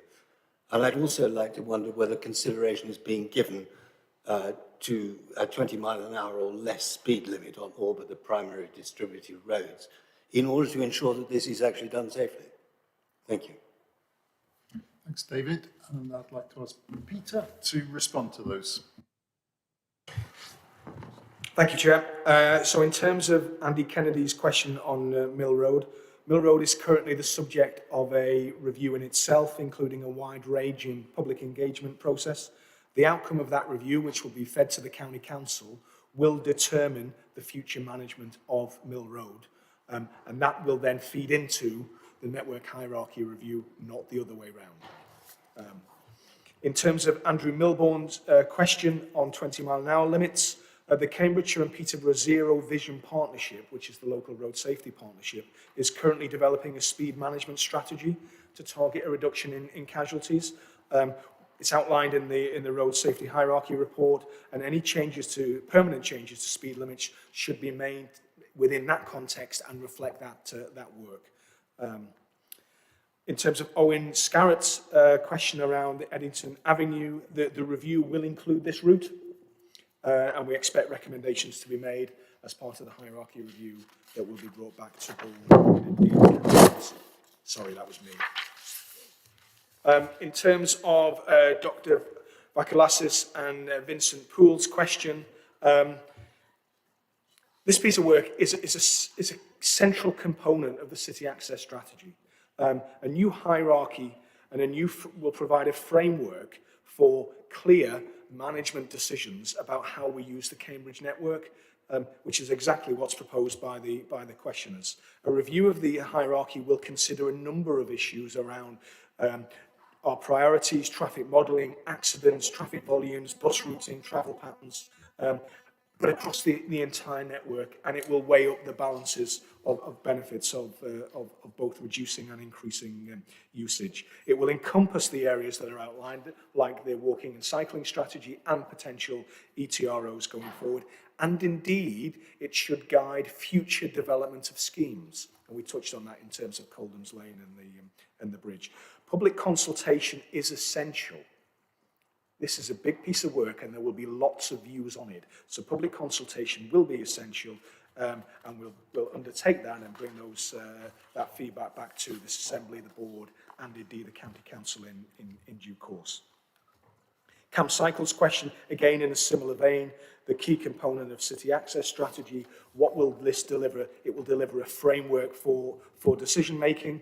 I think importantly in terms of the terminology, and I'm sure we'll pick this up in the discussion later on, what we've outlined are proposals for discussion. So in terms of area access areas or local areas, that's a different geography. If that terminology is clunky, then we need to change it, but we're trying to break into the conversation and have a sensible discussion around this. We are not abandoning our principles. Indeed, we're trying to actually have a sensible conversation about how we use the network to promote a lot of the things that members have been raising previously about more active travel, whilst focusing on safety as a key consideration, and providing a framework for those decisions. And that's what we're trying to do through this process. In terms of David's question on living streets, again, referring back to the speed management strategy, it's important that we're reflective of that. And I think a communication strategy is essential, both in terms of going through the consultation. I think this is going to generate quite a lot of interest. It's one of those things that you read the title and think, oh, that might appear terribly boring. But actually, I think there's an awful lot in this when people understand, and when we go through the consultation process and we do say, you know, how do you manage, you know, car uses against sustainable use? How are we making sure we're dealing with those issues of safety? So I think it will start there in terms of communication strategy, but then whatever comes out at the end, whatever proposals we come forward with, we're then going to need to bring the wider Greater Cambridge community with us, and communications will need to be a key part of that. I hope I've answered all the questions. Thanks, Peter.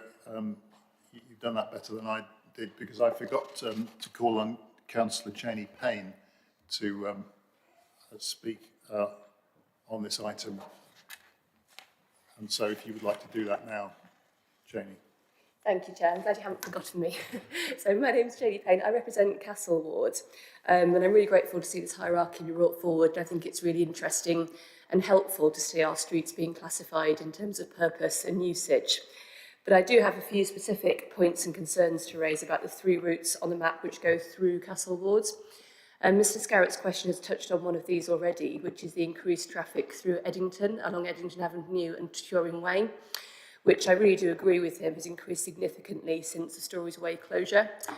Closing Storys Way in itself is a really good thing. The streetscape is lovely, and it's really facilitated cycling and walking in along the Ridgeway cycling routes. However, the problem, I think, is that for the wider road network, it means rather than 3, there are now only 2 routes leading from the northeast of the city to the M11. And so far, given the increased traffic on Castle Hill and through Eddington, it seems that we haven't yet managed to find a way for those people to move to the M11 using different modes of transport. So I'd like to ask the Joint Assembly to give some consideration in the long term. I know that's a really difficult, challenging problem to solve, but to think about how we can properly restructure the network to make sure that traffic is moving to the M11 along appropriate routes. I wanted to ask also about the classification of Storys Way on the map, where it's classified as a local access street. Storys Way is actually now 2 cul-de-sacs because of the closure, and so it's not an access route for cars at all, but is a huge and really important cycling route. It's also the only one of the new active travel closures that's highlighted on the map, so I just wanted to clarify that is correct.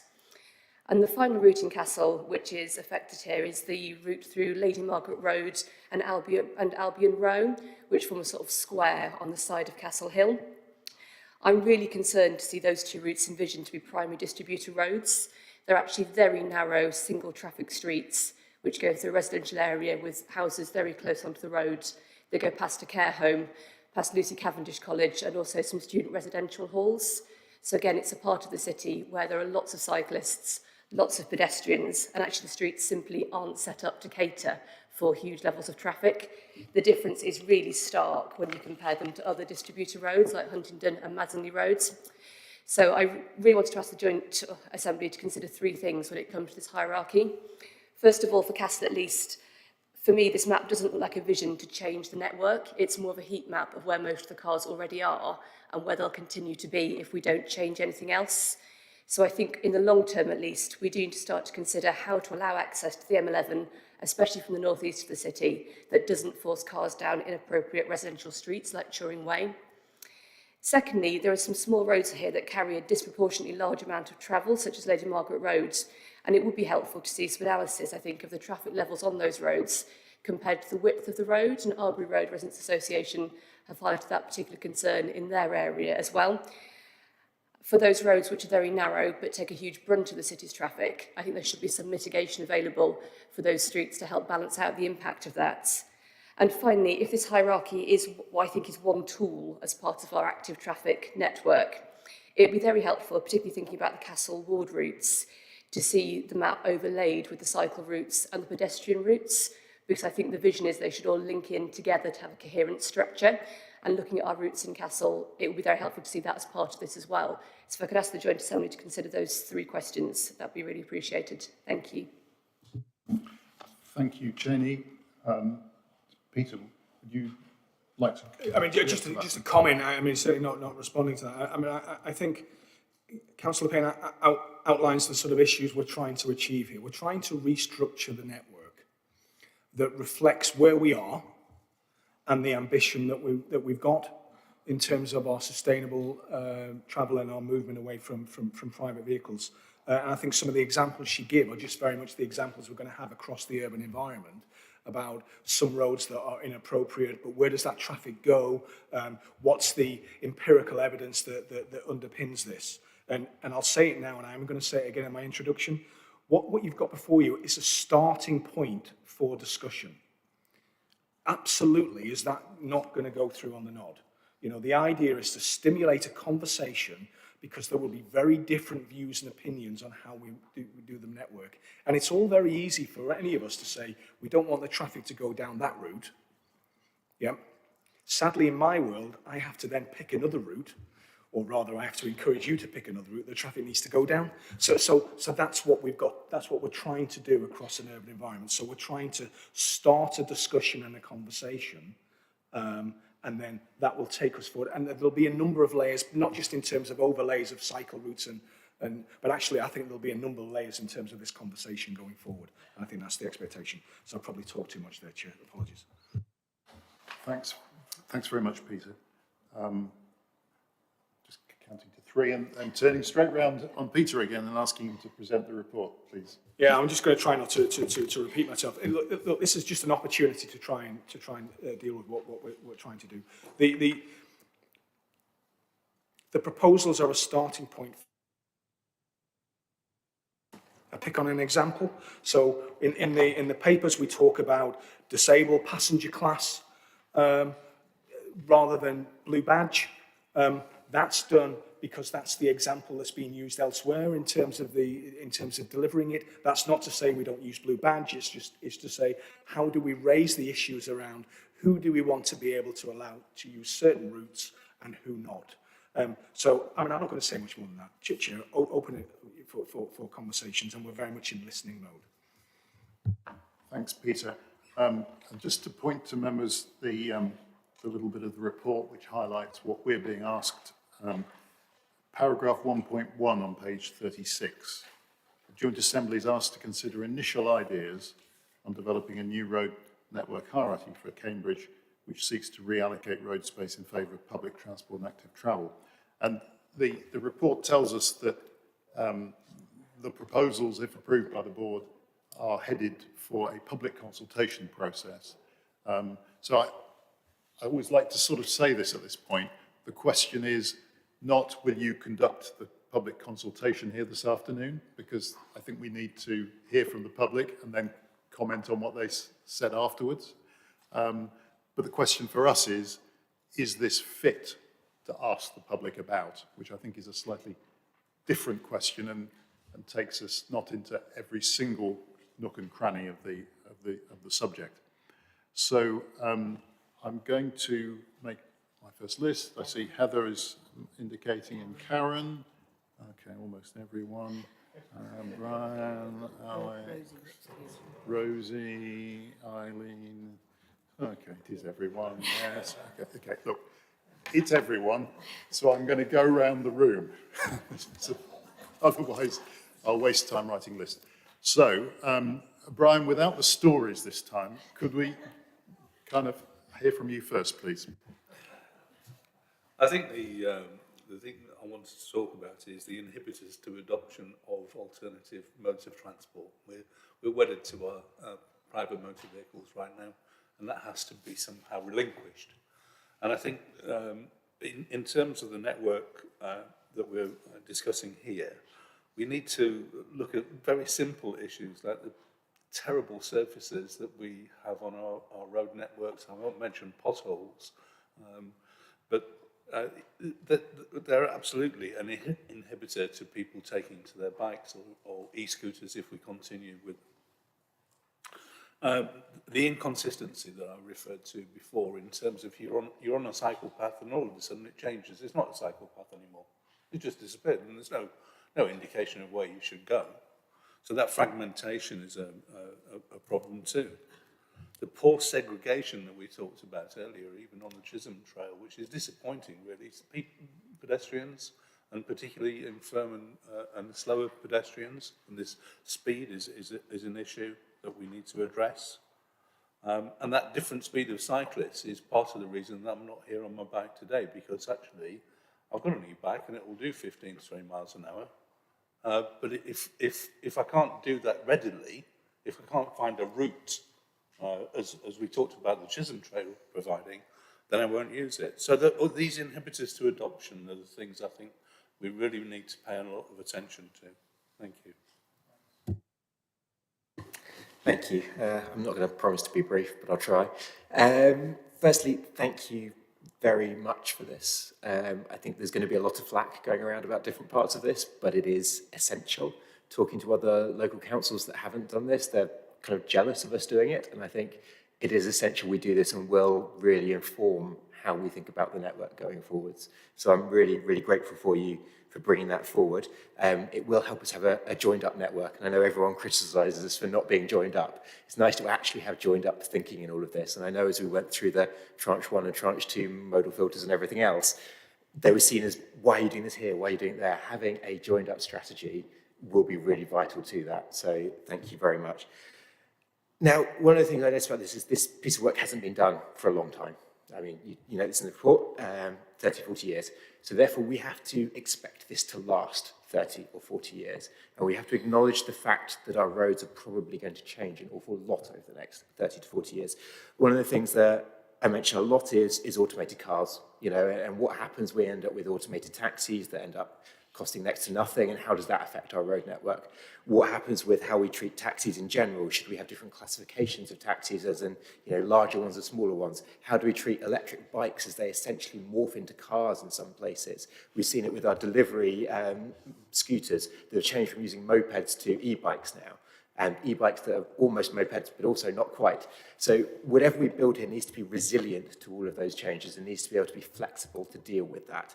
So I think that is vital going on.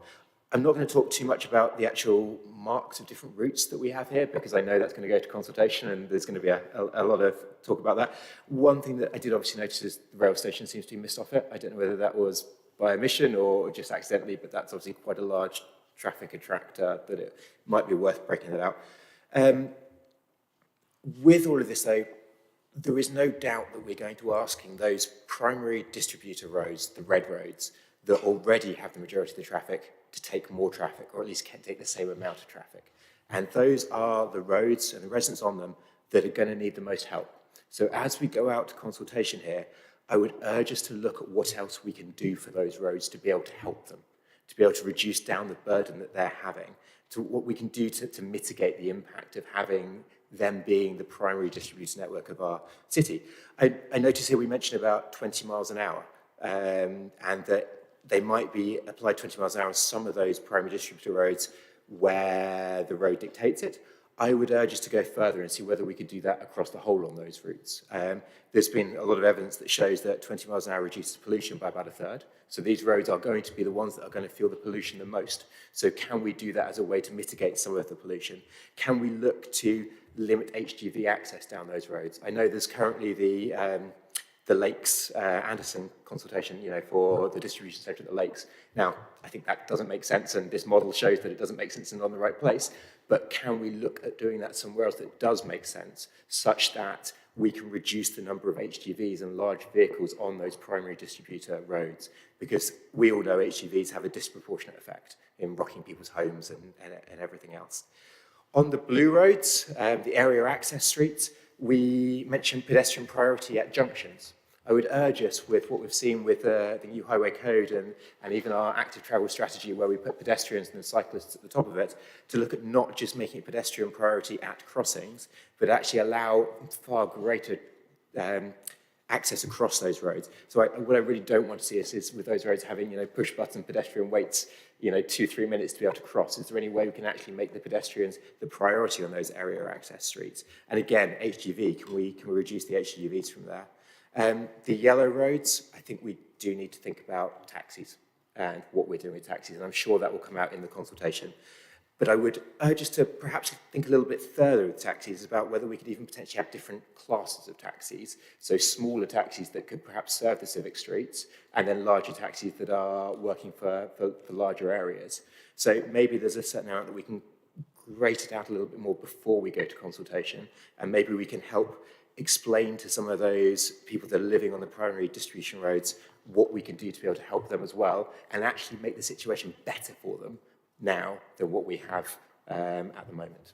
Thank you very much. Thanks, Alex. Eileen, you were one of the ones, yeah?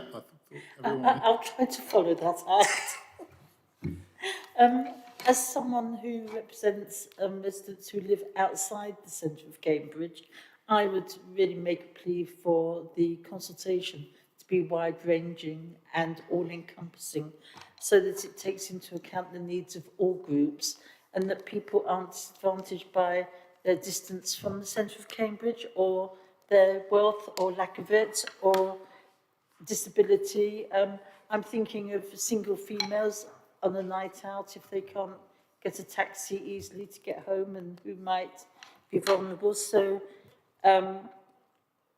I just want to know that consultation does extend way beyond the limits of Cambridge city centres, because everyone needs access to employment, shopping, medical appointments, socialising, education. So I want that all to be taken into account. Thank you. Thank you. I'm just going to take one more before coming back to Peter. Christopher. Thank you. Mine was really just particularly to welcome the report, and in particular the recognition within it that some roads have to work for our city to function, for jobs and the economy to work. But I really look forward to the consultation. I'll resist the temptation to discuss about my thoughts on particular roads. But I hope when we take this to the next stage, we'll be really bold in thinking about how we clear those roads that need to work completely of things that don't need to be there to make them work.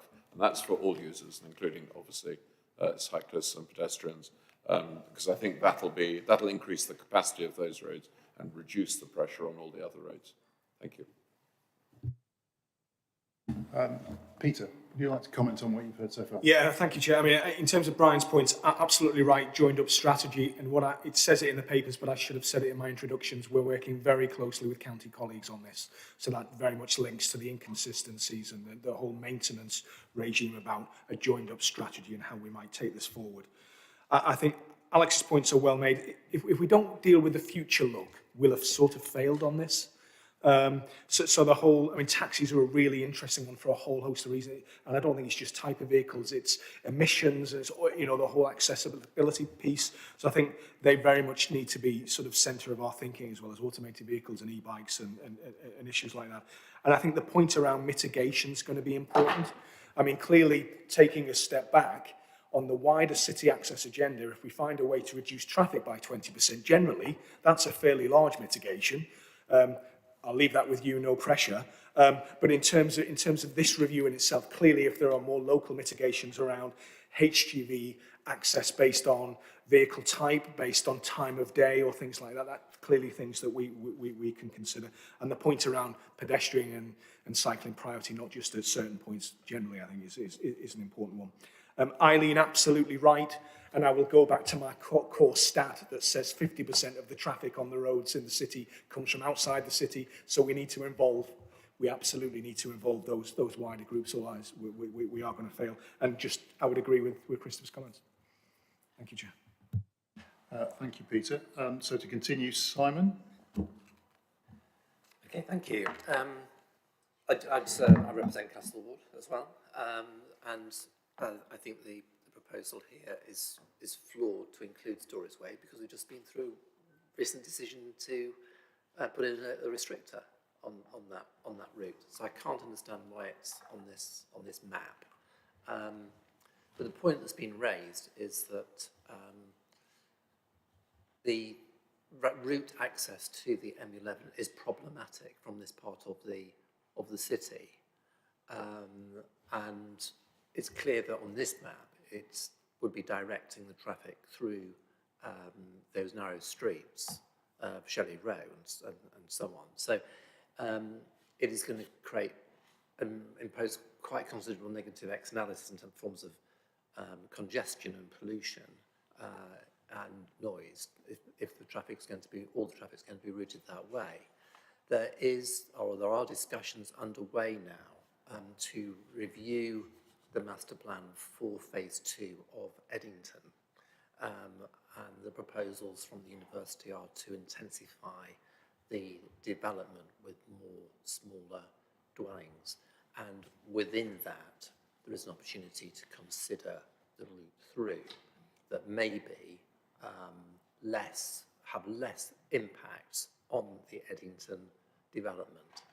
The current problem has risen because the restricted route through the centre of Eddington, past the school, the field centre and the supermarket, has been left open by the managing agents, and that's an issue that's been attended to, and I think that's been a source of a problem for the school and the school children and so on. So that was the point I'd make on that, but more widely at strategic level, clearly welcome this proposal. It's really a good way forward and a very timely proposal, so thank you for that.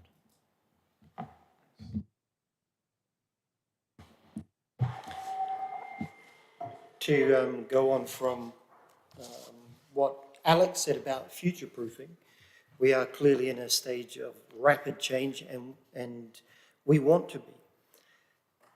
It should be remembered that in Cambridge, more than a third of households do not own a motor vehicle already. More than half of the people travel to work either by foot or cycle already, and we want to improve this.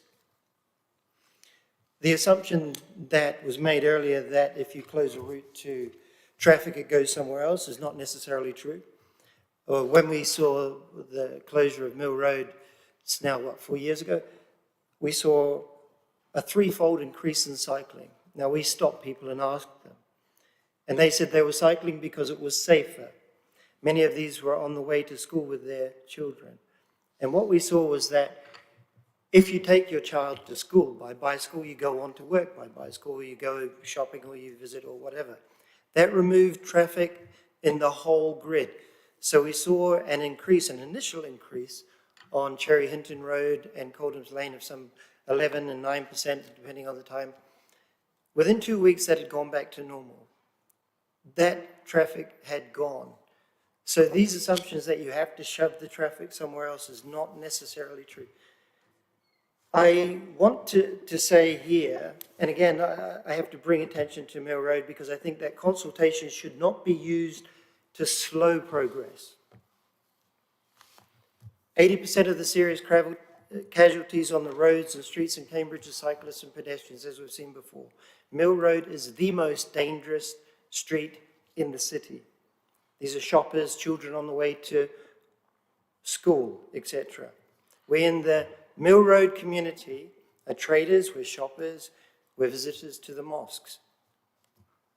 We already have a consensus on traffic reduction.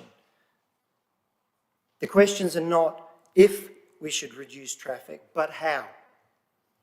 Last year in the July Highways and Transport Committee meeting, the strange vote hinged not on if reduction, but on how quickly could we get disabled access across the bus gate. In any event, we assumed that the consultation would go quickly. We on Highways agreed to give the consultation to the GCP on the assurance that this question would be expedited. And yet, when the question came out, it was, do we want to improve the streetscape? That is something that people have voiced for all of the nearly 20 30 years I've lived in the Mill Road area. That's not a question. It reminds, I think the GCP has completely misread where the difference of opinion lies. It reminds me a little bit of the climate change debate. We had a consensus on the science, and yet journalists would go searching for the one who disagreed in order to create conflict. I feel the current consultation is creating conflict. We have some 200 shops on Mill Road, many parts more dense than the shopping areas in those parts of the cities that are now being considered as civic streets. Would we really consider piling traffic along King's Parade or Sydney Street? I feel as if our traders on Mill Road are being discriminated against. The question of reduction of traffic on Mill Road must be asked, and asked now. Thank you. Because that Mill Road is not specifically on the agenda, Neil, so you've made your point, but it's Sorry, not it was really an something on example which we're asked for input at the moment. But going on to Heather now. Thank you, Chair. So firstly, and you asked us to focus on 1.1, I'll try to do so. This is timely and I think it does need to happen. But I'm going to say something that not everyone may agree with here, that I think this, when it goes for consultation, will be probably one of the most sensitive and controversial things the GCP will have done today. And I know that there has been a lot of those things, but the difference being that when there are routes on certain places, normally the concern is from those along that route, whereas this will have a greater impact on people from across the whole area. So that means it does need to be dealt with sensitively, and we need to make sure that the consultation is done in the best way that we can do. And I think there's a lot of lessons to be learned in the way we've consulted in the past. Taxis have got referenced quite a bit, and understandably that, you know, it is a big part of the traffic in Cambridge City. But that in itself, those of us that have sat on licensing will know just how bringing in changes to sort of hybrid and electric vehicles, how sensitive an issue that has been. And we mustn't lose sight of why it was sensitive, and particularly of the timing of this. Coming out of the pandemic, for people, particularly taxi drivers, this has been a very difficult economic time for them financially. And I think had this been going, or we did this and we hadn't had the pandemic, I think it wouldn't have been so sensitive. But there will be people that are naturally concerned for their businesses, whether it's getting their deliveries because they might be in a civic area. I appreciate things like it's been said about the deliveries for sort of Cambridge University and what have you, gathering those together, but not those small traders and those other businesses don't necessarily have that ability. They're already worrying financially, and costs are creeping up. So I think we want to be really careful in how we explain and reinforce to people that, as has been said, this isn't a foregone conclusion. And I think we also should be mindful that this will impact on others more than some. And yes, so to taxis, we definitely need to make sure we do lots of communication. And between the two councils, that should be easily done. We communicate on licensing issues a lot, all the time. So maybe some joint up working with the councils to see how they consult on licensing would be a good idea, to share that knowledge. A couple of other things, Chairman. Pollution's been mentioned about if there's any displacement and improvements there. One of the things I think has frustrated people often is we have no base data to show that there is an increase. So I really would suggest, you know, while this is going on, that we take some sort of status quo reading levels for now. We can't use the pandemic stuff. But we need to, before any changes are implemented, I think it's great, we look to the change, we do it, but we don't actually do that base data for other areas. And then it makes it very difficult for those residents to prove if it is the increase is due to that. So I think in what we're saying about making sure those residents that are going to potentially be affected by displacement, that we're fair to them there. The one thing that was raised, and I have to say, someone that lives on a one-way system and constantly has people coming the wrong way because my sat nav tells me so, and the road signs quite clearly say other ways, signage will definitely be needed, but I think that's more in the implementation. That maybe some consultation with sat nav development companies might be helpful. But particularly with the consultation and with what I've said, equalities, and the making sure that we're being equal to all is really important. And I just want to draw our attention to page 41. And when we look at the maps, so on 5.3, when it goes through the consultation, one of the things that we're not looking at is actually sort of an equalities impact assessment on our consultations. We're not looking at how accessible it is, or even having that as an identified concern. So when you look at page 53, and you look at the map, there's lots of pretty pictures that, some may say looks like my grandmother's varicose veins on a page. And then a key primary distributor, secondary distributor. We've got 5 pages to describe these things. In itself, if we want to be accessible and we want to get people from all backgrounds and all education levels and all ages, we need to simplify. Don't have to, I'm not saying we baby it, so that's not, but we need to make sure that the language is accessible to people that don't have this as their expertise. I don't understand that without reading these 5 pages. And I've sat in a lot of these meetings now. So I really do want to put that plea out, because I think unless we get that consultation right, we will be at conflict no matter what it is that we actually try to achieve. Thank you, Chair. Thanks, Heather. Karen, and then I'll go to Peter. Thank you. Just picking up again on some of the earlier comments, I think it's really, really important that we're doing this. I appreciate that it's really early and there's going to be lots of consultation. I guess thinking about some of the issues that have been brought up about future-proofing, is it actually ambitious enough at this stage to be able to phase in what we really want to achieve longer term? And will it be flexible enough to do that? And then thinking about some of the other questions that have come up as well about how this sits with all the existing projects, how would it actually be delivered? And when going out to consultation, I guess, telling that story a bit more about how this fits as an integrated package of work, I think, with all the different projects that are being taken forward. So how this would be delivered and the overlay of the different aspects of this. Thank you. Thanks, Karen. Peter, comments so far? Just a few comments, Chair. So, Simon, absolutely right on Eddington and the map, and you would expect me to say this, it's indicative. So I fully expect it will change through the course of consultation. Neil, absolutely, Mill Road, separate process. The framework will be for future ETROs as we take through this. Heather, sensitive and careful, I entirely agree. That there's a reason this hasn't been done for 40 years. So we're going into this with our eyes open. We recognise particularly taxis, and we've worked with your licensing authorities previously, and I think using them as a conduit on that far better than inventing relationships ourselves. Base data will be important. We have an articulate, educated, involved set of communities in Greater Cambridge, and they want to see this stuff.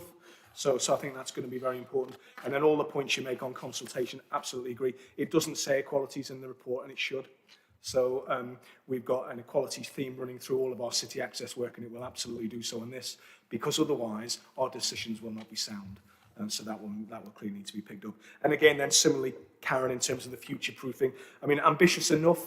Can I take that away and reflect on it and see where we get to in 6 months' time? But in terms of you're right about the fit and how we have discussions and conversations rather than it just feels processy in public consultation. We need to do the former and not the latter. And then, sorry, just come back to Heather's point again. it's not, the consultation, it's not going to look and feel like what's in front of you now. So just to be reassured, we'll get real people to look at it and be able to articulate it in a way that, you know, our communities will get their heads around rather than transport planners per se. And I am going to stop there, Chair, if that's okay. Yes, Peter, could I just follow up what Simon and I think Councillor Payne also was saying earlier? I think we can kind of understand that the road through Eddington is going to be something that we hear about through the public consultation and have to react to that. But there is a contention that this red line representing Stories Way is actually a mistake. Is that what you're agreeing? I'm agreeing that the map that this is in front of you will not be the final map. Quite what the final map looks like is partly for today. So if a view of the Assembly is, put that red line down there at your peril, then we are here to listen. But equally, you know, when we go out to consultation, we're here to listen as well. This is not, we don't anticipate that our first set of proposals, everybody's going to crack out the bunting and say, this is how we're going to manage our network and framework going forward. This is a difficult, complex topic. And so if the view of the Assembly on that particular line is, maybe we should reflect on it, then as officers, I mean, I think we have a little bit of experience in working with you and reflecting on things, and we're happy to do that, if you're so minded. So I'm taking that as you're looking into whether Stories Way is a mistake, because I think if the question is this fit to go out to consultation, which is what I characterised as at the beginning, we aren't going to come out of that looking very smart if we freshly put in a measure to block the road off and then making it a red primary distributor within months. Maybe if I rephrase, I wouldn't necessarily agree a mistake, but I would say we're in listening mode and we're hearing what you're saying. Does that clarify things, Chair?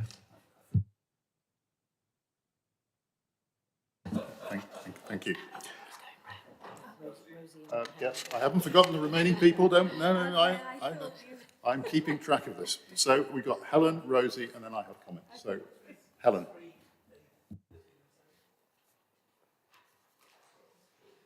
Okay, I've got 3 quick points. Number one, it's quite difficult to see the difference between the pink and the red, but I think Stories Way is in pink on the map. So I think people are getting a little bit overexcited unnecessarily. Second point, probably the most substantive point, is I think there's quite a lot more work needed on this grid, the street categories and characteristics, before it goes out to consultation. I genuinely don't understand it, even though I've been on the GCP Assembly for a long time. I'm with CamCycle that at the moment there's no obvious difference that I can see between blue and pink. But there's also nothing in the explanation in the grid that would lead me to believe that blue roads, which I've got a statement saying these streets do not facilitate movements between distributor roads other than done by public transport and active travel. The rest of the explanation doesn't give me confidence that would be fulfilled. So if I think about East Road, for example, as one of the blue roads, at the moment I don't understand what would be different along East Road that would mean that it wouldn't be used as a route round the city centre. There's not enough in that grid to explain that to me. And my third point is really a genuine question for, because I don't know whether there is an issue. Bus routes are sort of mentioned in passing, but there are some roads in this on the map that have not got any colour attached to them that buses currently run along. So there's one near me called Wolston Way, for example, and I don't know if these colour-coded routes mean that our intention is that buses will only run along one or other of those roads or not. And again, I think before we go out to consultation, we would need to flesh that out a little bit more. Thank you. Thanks, Helen. Rosie. Thank you. Like many people, I'd like to raise the issue of taxis. And I just wonder if in Appendix 2, it would just be better to have cars and taxis as separate categories, because I think that taxis are actually a form of public transport. And it's touched on with the talking about exemptions, but I think they should just be considered separately initially, or at least that could be a question in the consultation, but I would have them as separate. Another issue is consolidation. I'd just like to raise the issue that I think it's a bit unrealistic to expect that consolidation would cover everything. And so I suppose there need to be different categories of consolidation. I don't think, for example, Marks and Spencer's or John Lewis would support their whole lorry load of valuable goods being unloaded onto somebody else's lorry and driven in. If we want to support business in the city centre, then I think that we need to acknowledge that. And then lastly, in the consultation, I think it'll be important to sort of clarify how this fits in with other projects, because it could be that people have a look at this and think, oh, well, that definitely means I'll be able to drive into the city centre. But actually, hopefully, we're going to have a clean air zone. And so then that will be overlaid. And I just think we need to make that very clear in the consultation. That's it.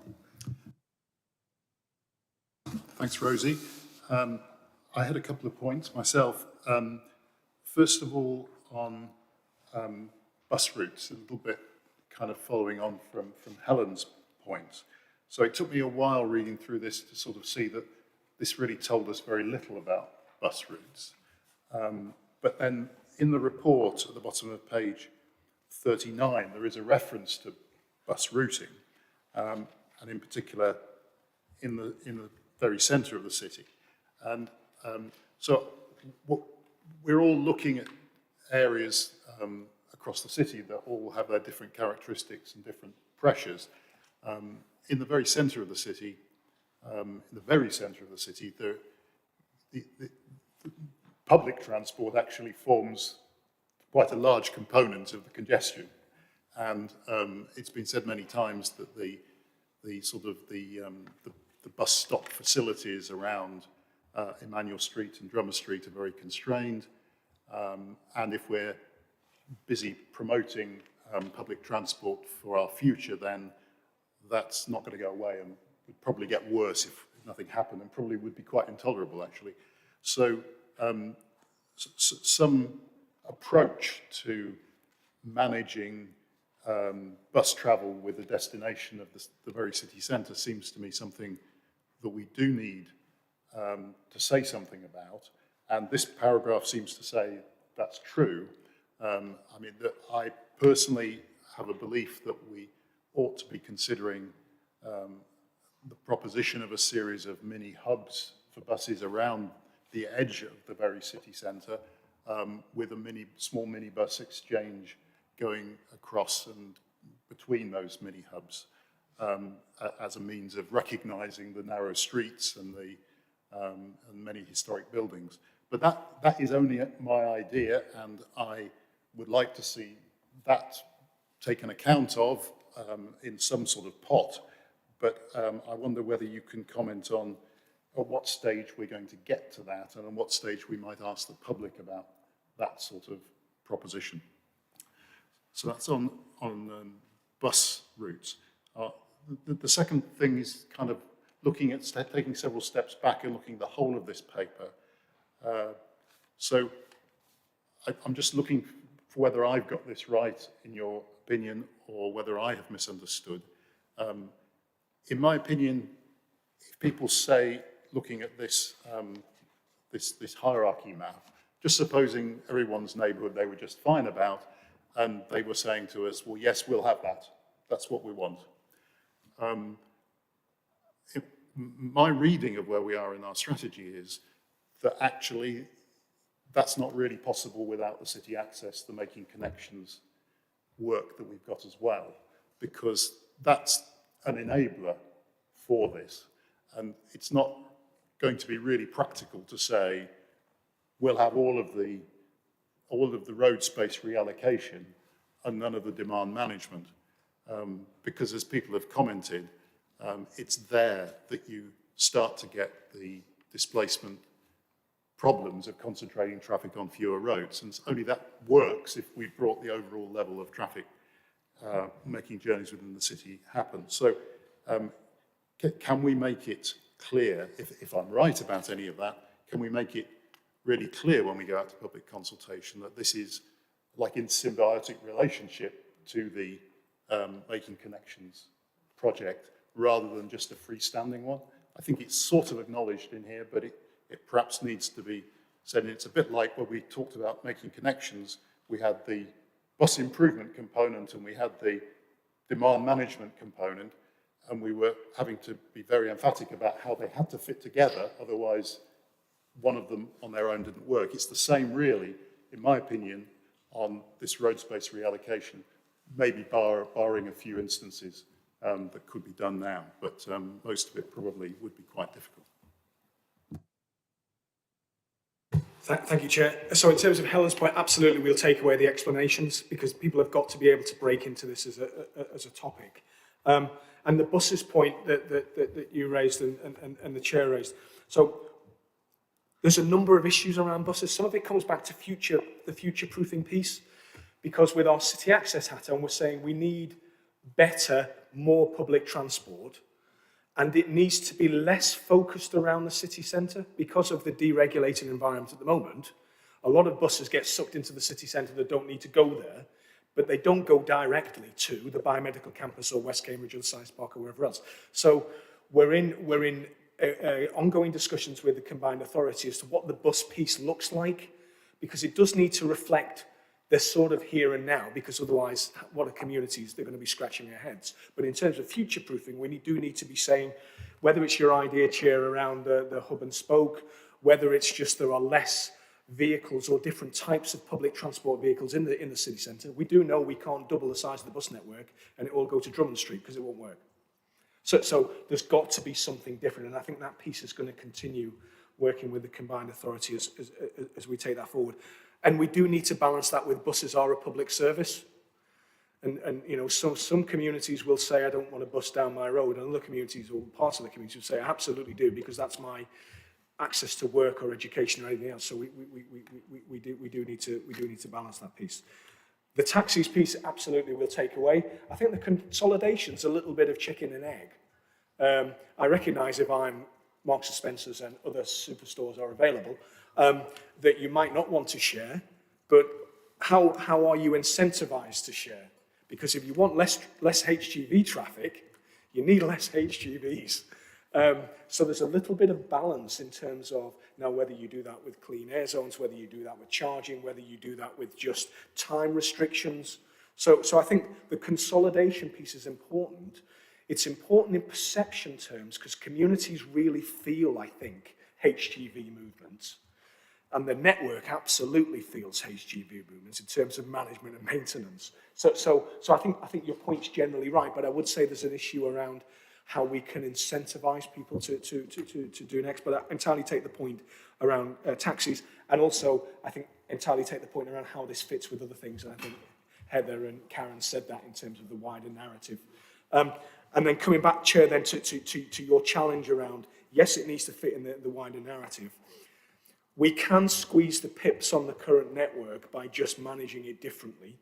But if you've got 20% less traffic, you can do far more than squeezing pips. So I think we do need to be clear how far can you go by simply managing it smarter in relation to where we are in 2022, he says, forgetting where we are, rather than 1980, but also actually if we did more things in 23, 24, that would deliver far more opportunity around sustainable modes and reallocating road space if there's a lot less traffic. So I think conveying that message will be important.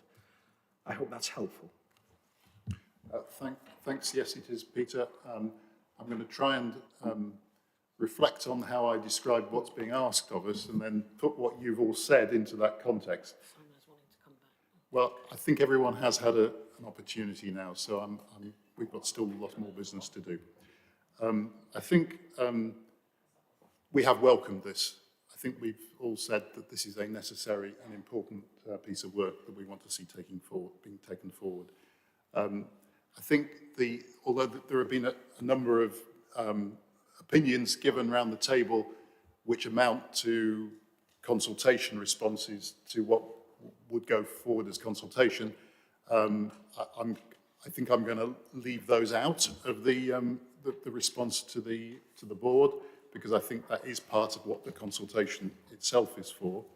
There has been a plea for trying to keep this simple when we take it to the public, so that it's understandable and meaningful for them, and in particular taking account, being clear that we're taking account of equalities issues, and being equally open to input from within and outside the city, because of the way road use is shared between people living in both places.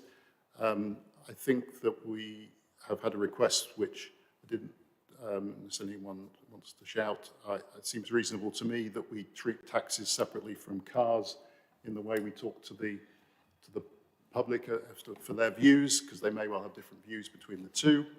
I think that what goes out to the public, we're saying, should have a brief explanatory on the implications of this for buses, or at least how that would sit separately, and also its relationship with the Making Connections initiative that we have. So if people are happy with that, I've said no to others, but is there a disagreement with what I've said? Yeah. Okay. It's quick. It was just one slight omission about having the baseline monitoring, the importance of having baseline monitoring. Okay, I'll take that as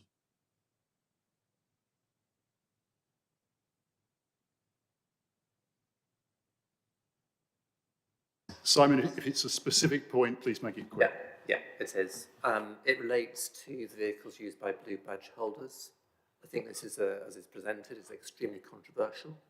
And I think the consultation should be asking the question, how can the scheme be managed to provide as much access as possible for blue badge holders? I think that would involve a very serious controversy that might completely distract us from the substance of the other substantive matters in the discussion.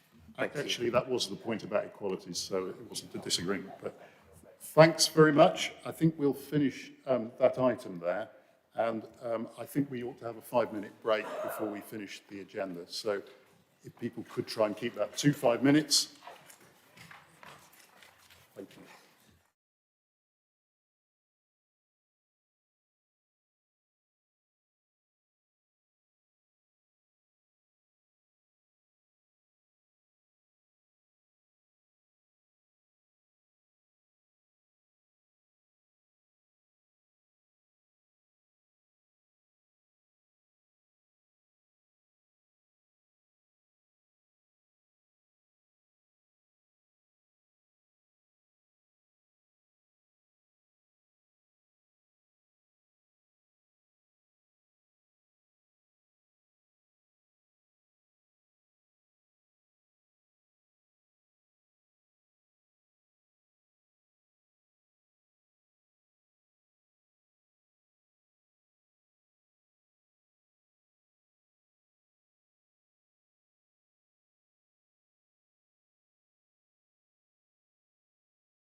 Item number 9, which is on Milton Road.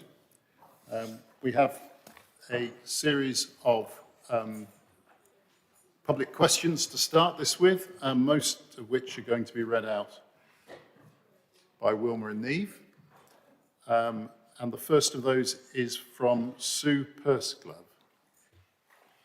What provision is being made for vehicles like removal lorries and builders' vans, etc., to park where they cannot get into driveways or where properties don't have driveways? Nice and short. Next one is from Michael Page. Thank you, Chair. The question reads as follows.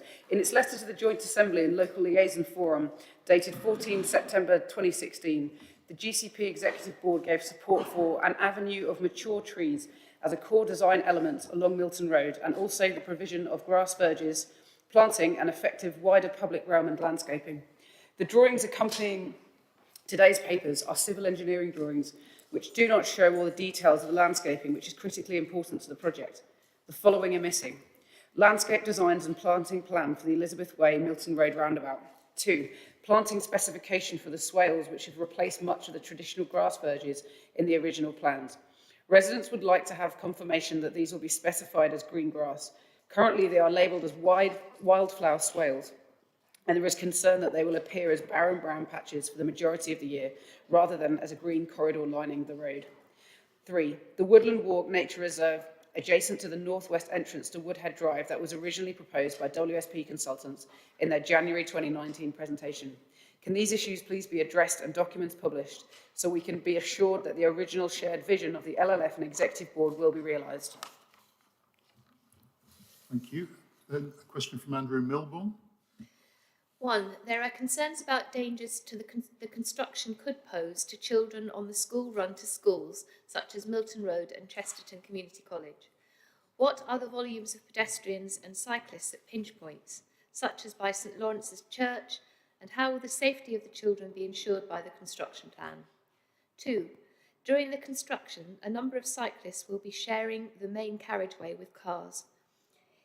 It is likely that cars will not be able to overtake for long distances at peak times. This could lead to a variety of dangers due to frustration on the part of drivers and a sense of being intimidated for cyclists. What are the volumes of cycle traffic in Milton Road based on pre-COVID statistics, and how will the construction plan cope with these safely? Thank you. And the next question is from Rosalind Lunt. The question reads as follows, Chair.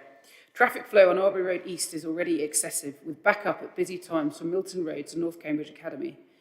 Arbury Road Residents Association, ARERA, anticipate that once work starts, the Arbury Road Union Lane junction will become a serious congestion point on Milton Road, with significant traffic flow problems causing delays for buses and all traffic.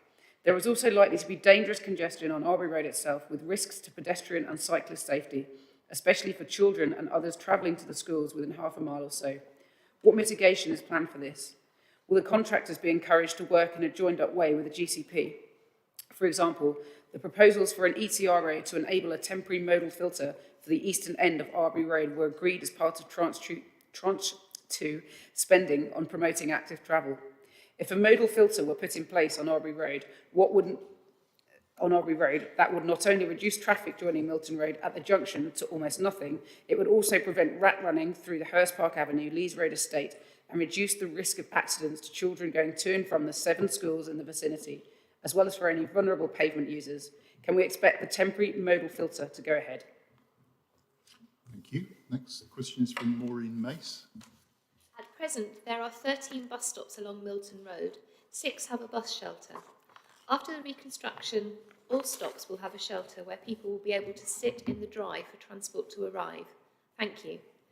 Now Histon Road's reconstruction has been completed, we have looked at that project and admired the simple, effective bus shelters. Not only do they provide shelter and seating, but are predominantly glass, so will not impede the view of residents exiting from their driveways. Milton Road residents would be happy to have the same or similar shelters. However, there is a problem. The planning department has put in an application for the bus shelter outside 214 Milton Road to have an ad shell double-sided illuminated 6-sheet bus shelter with digital advertising displays. The GCP moved the bus shelter because it causes queues that block the junction with Arbury Road. Instead, the bus stop will be outside number 194. I visited the new bus stop's location. The family who live there do not want any illuminated digital advertising in front of their house and are concerned it will be lit all night and may have moving images on it. Could the GCP ensure none of the bus stops along Milton Road have advertising on them, especially any digital advertising that is lit up during the night? This has never been discussed with residents. The people at 194 are also concerned as they park in the lay-by outside their house, which will be removed. An alternative could be their front garden becomes a drive for 2 cars. They need the reassurance that if this did happen, the bus stop does not block their entrance. Thank you. And the next question, we need to thank Beatrice Rind and Anna Crutchley for agreeing to amalgamate their questions on a similar subject. Could Neve, you read that one? Thank you, Chair. Question reads as follows. We remember hearing that after all the disruption for Histon Road residents with thundering trucks and nighttime works, both before and during the GCP roadworks, that Histon Road would never be used as a diversion route during the Milton Road works. I now hear that Histon Road will indeed be used as a diversion route at night. A, can you confirm that it was promised that Histon Road would not be used as a diversion route? B, is this true that Histon Road will be used as a nighttime diversion route? And if so, the starting and stopping times during the night? C, how long will this continue? D, will Histon Road ever be used as a daytime diversion route? E, can you let me know whether the Milton Road diversion will be one way or both ways? F, what is the estimated level of traffic to be diverted onto Histon Road in terms of HGVs as well as smaller road vehicles? Local residents have had 2 years of A14 diversion, 2 years of work on Histon Road, and there are objections to more. It is getting far too much. Thank you. And the last one to be read out is from CamCycle. It reads as follows. Milton Road is a long-awaited project with many good things about it. The project team worked well with the community to design a tree-lined avenue with protected cycleways and mostly dedicated footways. They nearly achieved LTN 120 compliance before it was even published, except for one really bad section. The other problems come during the construction period, which will be a painful 2-year period, no matter what, but could still be improved. We ask, proposed cycling provision during construction is almost nothing. It will not be suitable for numerous families who send their children to the schools on Milton Road. People walking and cycling will be forced onto a small, overcrowded pavement. What additional steps can the GCP take to provide safe cycle routes during the construction period?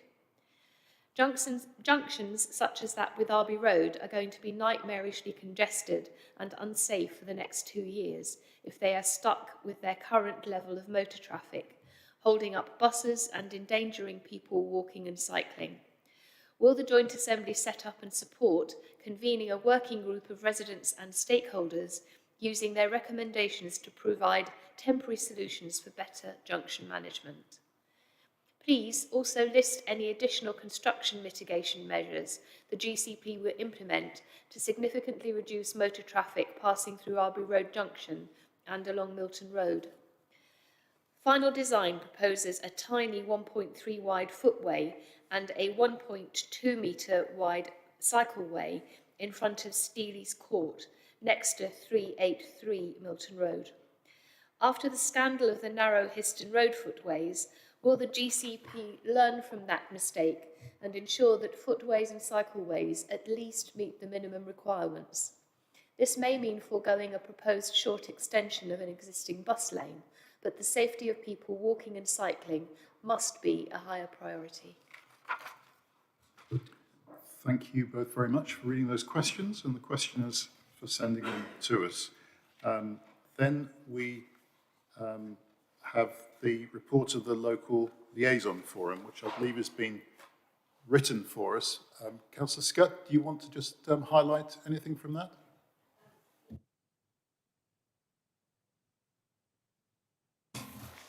Thank you, Chair. Yes, I would very much like to highlight several matters from the Local Liaison Forum report.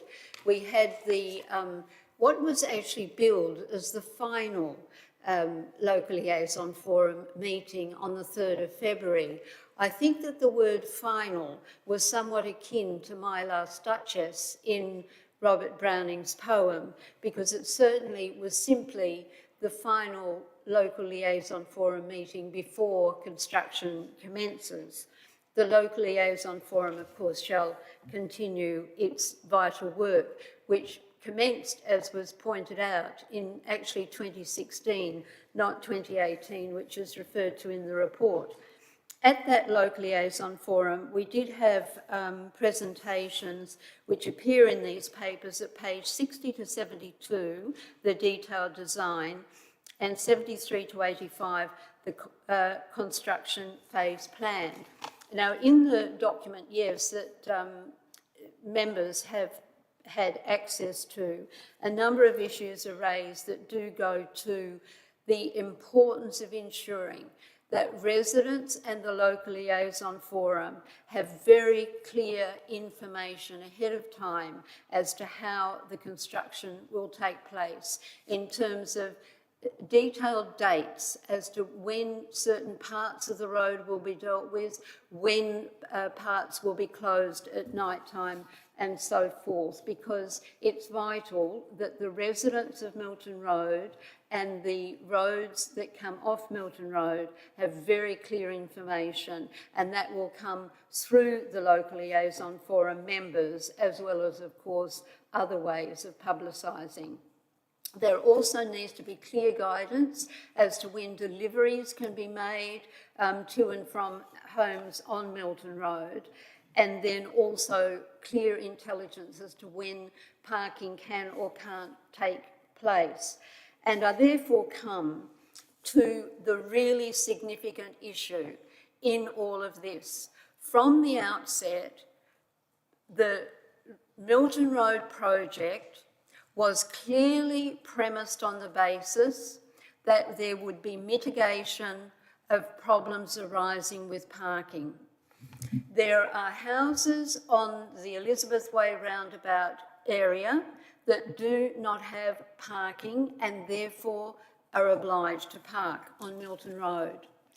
Also, when Asham residents' parking area came into being, there were parking places on Milton Road, and an agreement was reached that they would not go into the Asham scheme, although they were programmed to go in, because they had to be retained so that residents in what we know of as Elizabeth parked there. That's the roads Herbert Road, George Street, Springfield Avenue, and Chesterton Hall Crescent.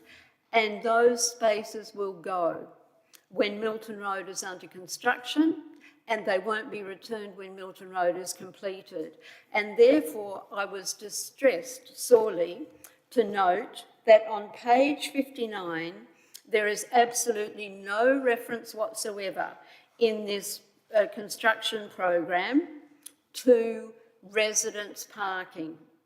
Now, we understand that residents parking has been transferred from the County Council to the Greater Cambridge Partnership, and we cannot allow what to happen here is that it turns into a Darby and Joan project or old Uncle Tom Cobley and all.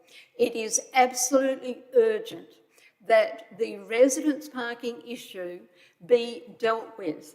Actually, and I can see where it can fit into this program, we had thought that construction was commencing in March, April. It's not. You've got March 2022 Executive Board, April 2022 appoint contractor, May 2022 mobilisation and site clearance works. Now, I can see absolutely no reason why residents parking cannot be addressed in that period before construction begins. I must say this, that a confluence of concerned councillors is one thing. A confluence of concerned councillors rampant is another thing. And on top of that, residents in revolt is yet something additional, and that is what is going to happen in relation to this Milton Road project if the Greater Cambridge Partnership does not get on its bike and ensure that residents' parking is properly implemented in that area. Now, we know that with residents' parking, yes, it's got to go through an informal process and a formal process. And I'm highly disappointed, I have to say, that Nicola Gardner, who was an officer appointed to the county to undertake residents' parking, I have to say I played a part in that coming on in 2013 and seeing it was an issue, and there was at that time no dedicated officer, and now there is. And she's not going to be involved in this, as I understand. James Hostler, we're very pleased to know, has gone to the Greater Cambridge Partnership and is involved in some way. At least he has the expertise in relation to residents' parking. But I just come back to this point. I, as the chair of Milton Road Local Liaison Forum, want an absolute assurance from the Greater Cambridge Partnership that residents' parking for the area known as Elizabeth and the area known as Hurst Park will actually be on the table immediately, that it's prioritised. I believed I had that assurance from the Greater Cambridge Partnership Executive Board when I was the only one who raised the issue of residents' parking when that issue went at that meeting to Greater Cambridge Partnership. Now, I've spoken very firmly here, but I can assure you that I am speaking for the residents who are going to be affected by the removal of parking from Milton Road. And I conclude simply by saying this: it was always a part of the Milton Road project that mitigation would be introduced in terms of parking. And that's been said at every single local liaison forum meeting that I've chaired. And I can assure you I've chaired all of them. And we will be having future Milton Road Local Liaison Forum meetings. The Greater Cambridge Partnership can support them or not, as it chooses. I would say it would be wise, and there would be wisdom in continuing with the Local Liaison Forum. What is not recognised is that we are at this position now with the Milton Road project, instead of having the prospect of residents lying down in front of bulldozers, which was where we were back in 2016 before the Local Liaison Forum came into being. And I pay tribute here to every member of that Local Liaison Forum, and particularly to the residents' associations, the Hurst Park Area Residents Association, the Milton Road Residents Association, and Old Chesterton Residents Association, because they've been a key to this. Now, I thank you for indulging me and allowing me to speak as long as I have, but it's absolutely essential. This project won't go ahead. Scott, in the, please no, I'm finishing. don't overdo it. No, the project won't go ahead. Point. The project won't go ahead in the way that we all You've already said that, want Councillor it Scott, to. so thank you for your report. We will give an answer to your question, but you keep going over and over and saying the same thing, and we haven't got time for it. No, so let's I'm get to the simply point concluding and let's by get some saying response to your we question. all want the project to go ahead in the way that everybody wants Councillor it. Scott, And you've it will made your if point. residents' parking is addressed. You've made your point, Councillor Scott. You've made it about If 3 you or 4 hadn't spoken times. over Thank me, you. it would have been shorter. Thank you. I hope members can express themselves with greater brevity than Councillor Scott. And in particular, I hope the answers can be too. Peter, could I ask you to comment on the public questions one by one, and then Councillor Scott's comments?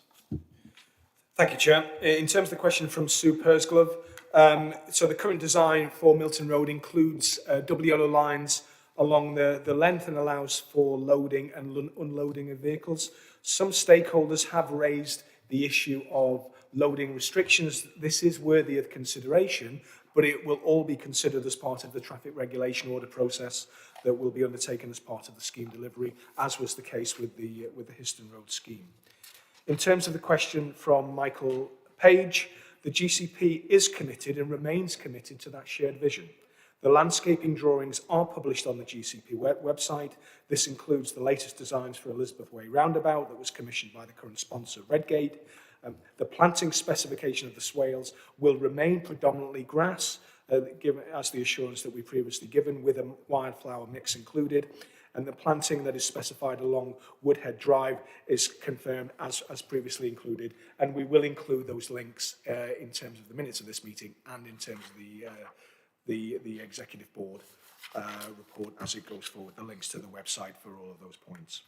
In terms of Andrew Milbourne's question, the contractor milestone will ensure that the construction works are well segregated from local residents and the travelling public. We are well aware of the safety issues of a working environment and will be tackling that proactively. There will be clearly defined zones for cyclists and pedestrians to travel along, which will be kept free from construction risks. Milestone will look to be moving plant from sensitive areas at sensitive times of the day. For example, anything near a school drop-off point at pick-up and drop-off times. The contractor will be seeking to ensure that cyclists will be accommodated with their own lane as far as practicable, and all modes will be accommodated during the construction works. For example, the length of the works will not be too long as to prohibit safe overtaking down the road. In terms of the question from Rosalind Lund, the project team will be managing the Arbury Road junction in line with the construction management plan. As with all areas of the site, the junction will be regularly assessed and reviewed, and changes will be made if necessary in terms of the operation and layout. The Milton Road project team will not introduce a modal filter along Arbury Road. Future ETROs will be considered, as we've discussed in your previous agenda item on the network hierarchy review. The question from Maureen Mace, I can confirm as part of the scheme it is planned to remove all of the old shelters and replace them with the new shelters similar to those on Histon Road. We will be in discussions with the planning authority regarding the advertising shelter. And in terms of the area adjacent to 194 Milton Road, it's one of the few areas where we can locate an inbound bus stop in that location. The parking issues we will pick up as part of the wider parking discussions, similar to the approach that we took on the Histon Road project. In terms of the question from Beatrice Ryan and Anna Crutchley, I think as I've said before, we'll be following the construction management plan. Construction of Milton Road will be seeking to retain two-way traffic flows, which is markedly different to the situation as on Histon. This will minimise the need for diversions, which will only take place at critical stages, such as when we're resurfacing the road, and that will be towards the later stages of the project. These road closures will be planned in advance. People will be notified very clearly in advance, and traffic will be diverted using Histon Road. As was the case with Histon Road, when we had overnight full closures of the vehicles, traffic levels are lower. And again, the advertising well in advance will give people the opportunity to choose different routes or indeed avoid the area altogether. The question from Cam Cycle, so the contractor milestone will be ensuring the construction allows for well clearly segregated away from local residents and the travelling public. We will be looking to make sure that we have clearly defined zones, as I've said previously, and we will be looking to ensure that cyclists and other road users are accommodated as far as reasonably practicable. We will continue to review Arbury Road Junction, as I've said, as indeed we will be looking at all elements of the route along Histon Road. In terms of the crossing at Seeley's Court, the designers continue to look to adjust the curb line to reduce the narrowing of the footway and the cycleway at that particular pinch point.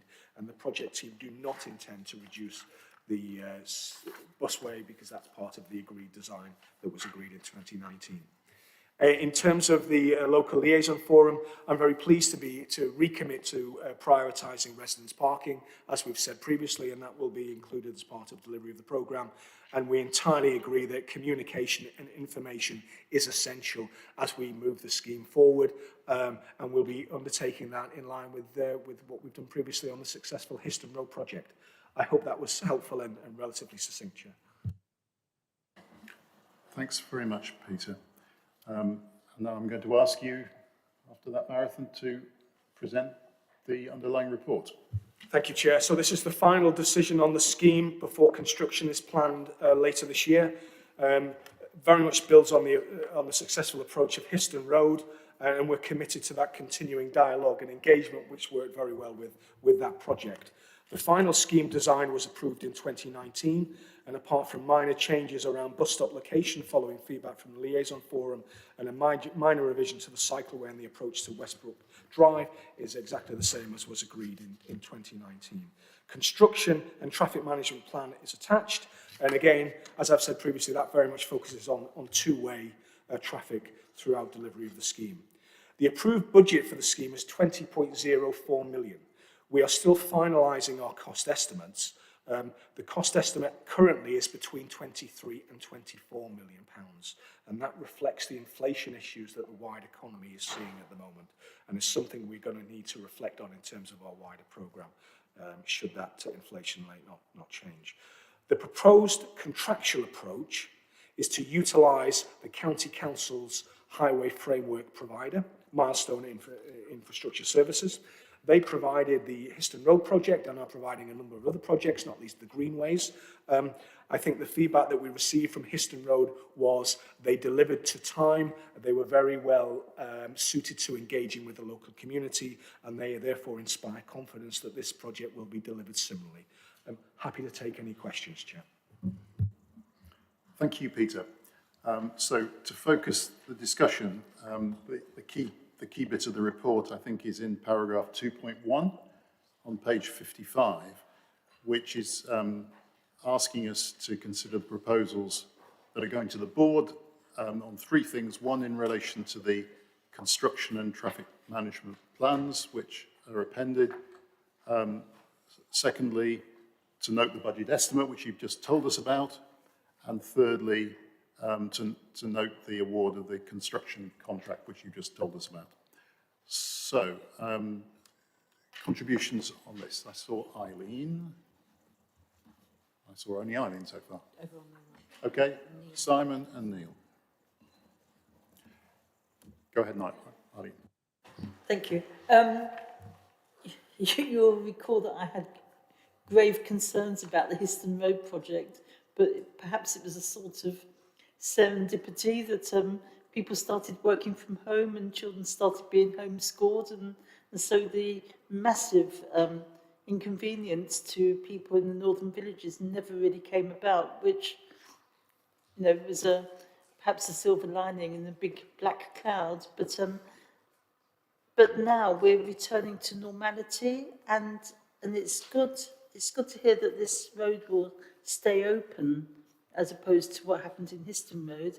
But there may be knock-on effects to traffic building up, and people might be trying to avoid Milton Road. And so a default option for people from the northern villages would be the Milton Road Park and Ride.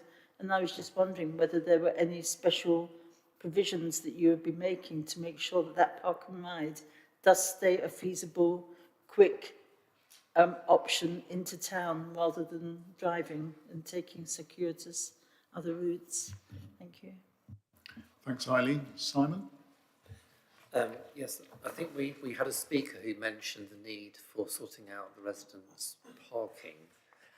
And you may recall the presentation, and I'm just wondering whether the message actually landed, and that sort of rather early action is taken to avoid the problem, because I do empathise with Councillor Scott's view about what might happen next if it's not attended to, and it's a sensitive period as well because we're coming into local elections, and I think it would be really helpful for the reputation of the Greater Cambridge Partnership if that was actually picked up.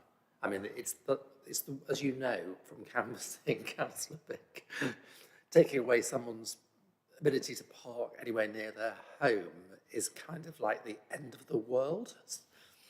So I just hope that message has landed. Thank you. doesn't need to land with me, but I'm just facilitating the process here. Thank you. Neil. I have a quick question about the new road layout. I draw you to page 75, there's a photograph there, and the far sides of the road you have what I assume are non-motorized user paths where there are cycling and walking, and equestrian would be there as well. With the new hierarchy, you have walking, equestrians, then cycle. I had a safety concern about the roadway. As you know, that horses are allowed everywhere on the roadway except for on motorways. And here we have a situation where horses may be forced into the center of the road. The question is, will there be signage to put them in the bus lane? And is the bus lane the lane where you have cyclists as well? I can't tell from the plan. In general, in terms of safety, it should always be that the horse has the edge of the road on one side. But where, and this is not just police horses, but there are actually equestrian users further down on this road.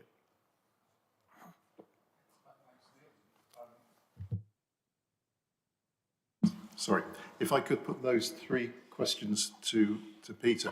And I think Simon is correct that we probably need a more clear answer to the point that Councillor Scott was making in relation to how the residents' parking fits with the unfolding of this project.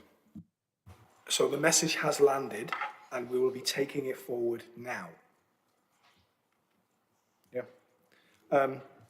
In terms of traffic impact and special provisions, at the moment there are no special provisions, but we have an active discussion with Stagecoach and the bus companies, so if it's required, we will review that position. Now, clearly that it's quite different because we're maintaining two-way traffic, but obviously when we get into the construction, then we'll need to keep that under review if there's an impact. Neil, I'm going to need to take away your equestrian question. Is that, because otherwise I'm not going to do justice to it. Is that okay?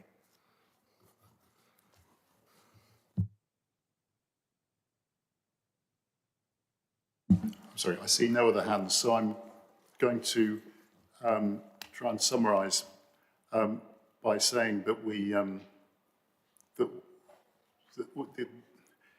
there have been no voices against the construction and traffic management plans, and we've noted the other two items on the cost and the appointment of the construction firm. But we have heard a case about residents' parking and the relationship of that to this project, which officers have are taking away to consider. I don't think we're going to take it further at this meeting. I think that's the most important item that we've heard on that discussion. So if everyone's happy with that, the issue appears to be residents' parking. Okay, moving to item number 10, the final item is the quarterly progress report. We've got no public questions on that, and so I'm going to ask Neve Matthews to she's over there, to present it. Thank you, Neve. Go ahead. Thank you, Chair. This is a report that you see regularly. As ever, it kind of captures the progress across the whole of the programme, but this time is different given the time in the year. It also sets out a proposal for a multi-year budget strategy. As members will see from the way that that's set out, the programme, as it has been certainly since I've been around, continues to be over-programmed, and we kind of continue to refine the process for each scheme and the programme overall as we really move into kind of quite rapid delivery progress, I guess. A significant period of delivery, maybe that's the way to put it. Aside from that, just to draw out a couple of points, just I guess since the last time you met as a joint assembly, The Chisholm Trail is open, which is mentioned there, and along in the same section as a reference to the retirement care village planning application along the CSET's route. And just to clarify, officers will continue to review the implications of that and bring a report back to you in the next meeting cycle. Happy to take any questions, Chair. Thank you. Okay, thanks, Neve. So the focus is the paragraph 1.2 on page 88. We're asked to consider the progress across the range here, but in particular to look at the multi-year budget strategy as outlined in section 14, which we will come to. What I'm going to do to capture contributions is to try and avoid we muddle them up by taking them one by one. So questions on the transport work stream, which the report is covering on 4.2 to 4.6 on page 90, and then in Appendix 1. Are there any questions or points on the transport work stream? Okay. On the skills work stream, paragraphs 4.7 to 4.9 on page 91 and Appendix 2. Eileen. Thank you.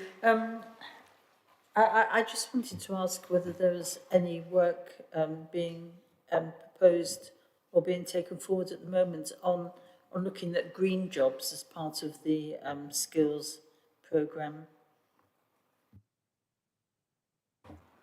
Okay, no other questions on that. Neve, would you like to? Yeah, thanks for the question. So I think we've perhaps talked about this here before, but we're talking to Form the Future, who are delivering our skills work, about that. And part of the kind of challenge around this, I'm told about people who know a great deal more about this than me, is defining exactly what a green job is. So there's work going on with the regional college, who one of the major provider around these parts, around understanding that a bit more, and part of the reason that the skills work stream is set so closely around targeting the needs of the economy of this area is to make sure that we can capture exactly that when we do understand a bit more about what they are. So yes, that is happening.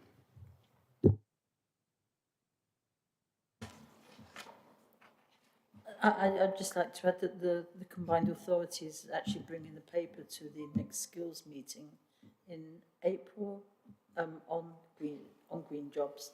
It's in their forward plans, so that might be a way to help take this forward.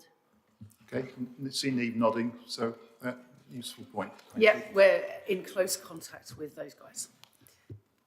So the next section is the smart work stream, paragraphs 4.10 to 4.12 on page 91. No. And the housing work stream, paragraph 4.13 on page 91 and Appendix 4. No. Followed by the economy and environment work stream, paragraphs 4.14 to 4.16, page 91 to 92. Nope.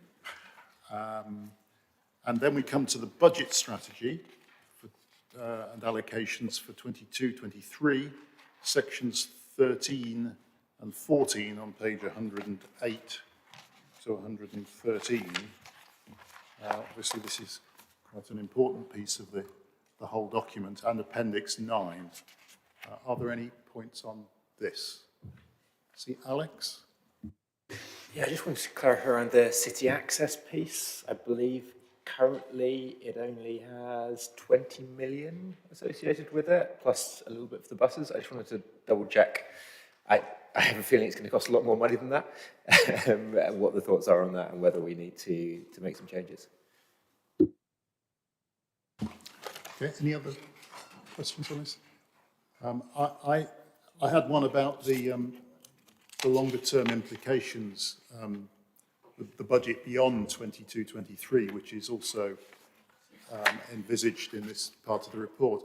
I mean, I feel that as we're approaching the halfway mark through the city deal funding, and we know, because the report reminds us, that we have consciously over budgeted, over allocated our money, that probably we should see a report soon on what our options are in relation to that and what the risks are, because it seems to me that as we've all experienced, most of our work streams have quite long lead times, and if we decide that we can only afford one of them and not the other, then we will already have committed both, and then have to maybe stop something that we've started.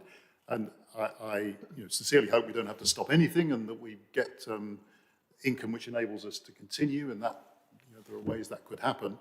But it would be just really nice to have a sort of overview standing back and looking towards what's left of the city deal, which is just over half of it. The days when we could sort of have some new ideas and suddenly add things on to our programme seem to be a little bit receding now, and I just think for the context of what we're doing, it would be really helpful that we introduce the rigour of some knowledge, at least, of what our capacity is financially and what the factors are which could change that. I don't know whether someone could answer that. Shall I come in, Chair? First of all, just to answer the question about the city access budget. So you need to look at that line with the one a couple further down, which is the future investment strategy allocation for public transport improvements.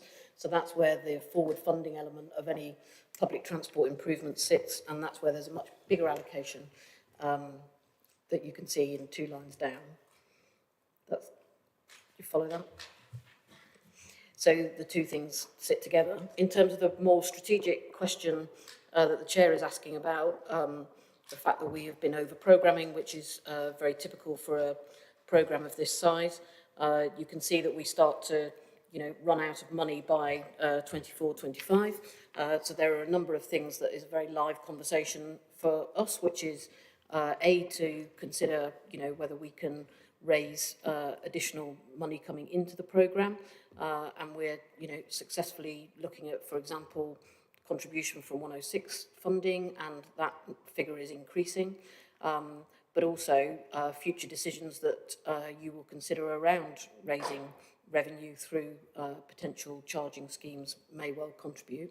At the same time, if things like that don't come to fruition, then we will need to consider asking the board to prioritise the programme, or indeed when we talk to government around the Gateway review in 24-25, whether they would wish to add anything more into the programme. So there are a number of ways in which I think we can manage the situation currently, but I do agree with you that we are starting to get to a point at which we will need to bring a paper back offering some choices if none of those things come to fruition.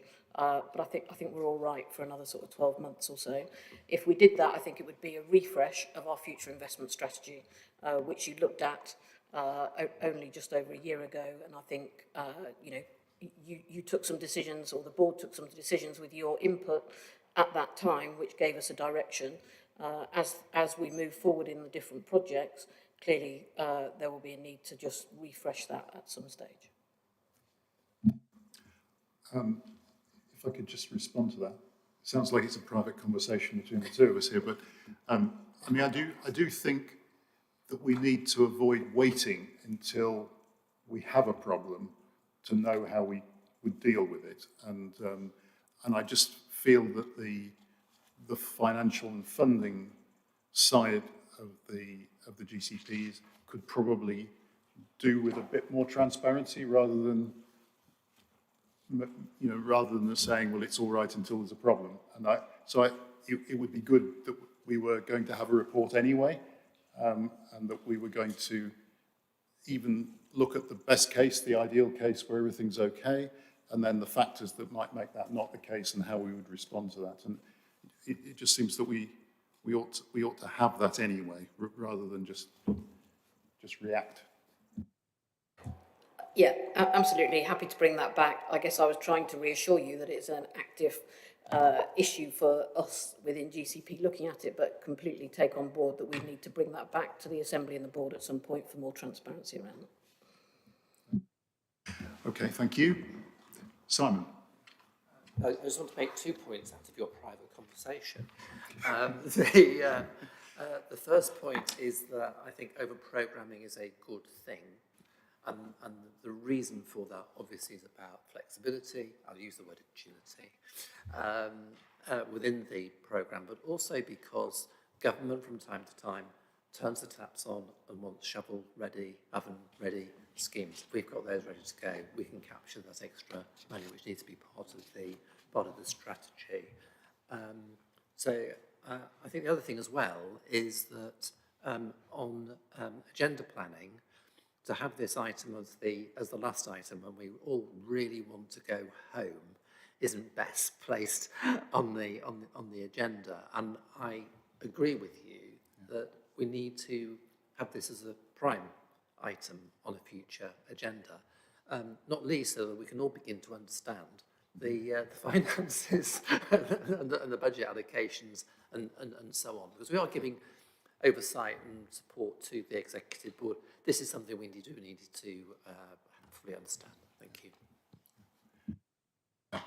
I very much agree with the order. I mean, Rachel whispers in my ear that we do change the order so that the quarterly report sometimes alternately comes first, but actually when it contains the budget ought to be when it comes first. And I think that what you say would really help. So, yeah, we'll do that. Okay, well, we'll talk about when that report comes, perhaps outside the meeting, but I think there is some support for that in the near future. Okay, I didn't capture, maybe apart from that point, that request, didn't capture anything fundamental to take back to the board on the quarterly progress report. And no one has challenged the budget allocations proposed for the next financial year. So I think that means we reach the end of the meeting, for which thank you very much to all concerned. And looking in calendars, the next meeting will be a long time away on Thursday, the 9th of June. And who knows where. But hope to see most of you, and all of you then. So thanks very much indeed for your contributions this afternoon.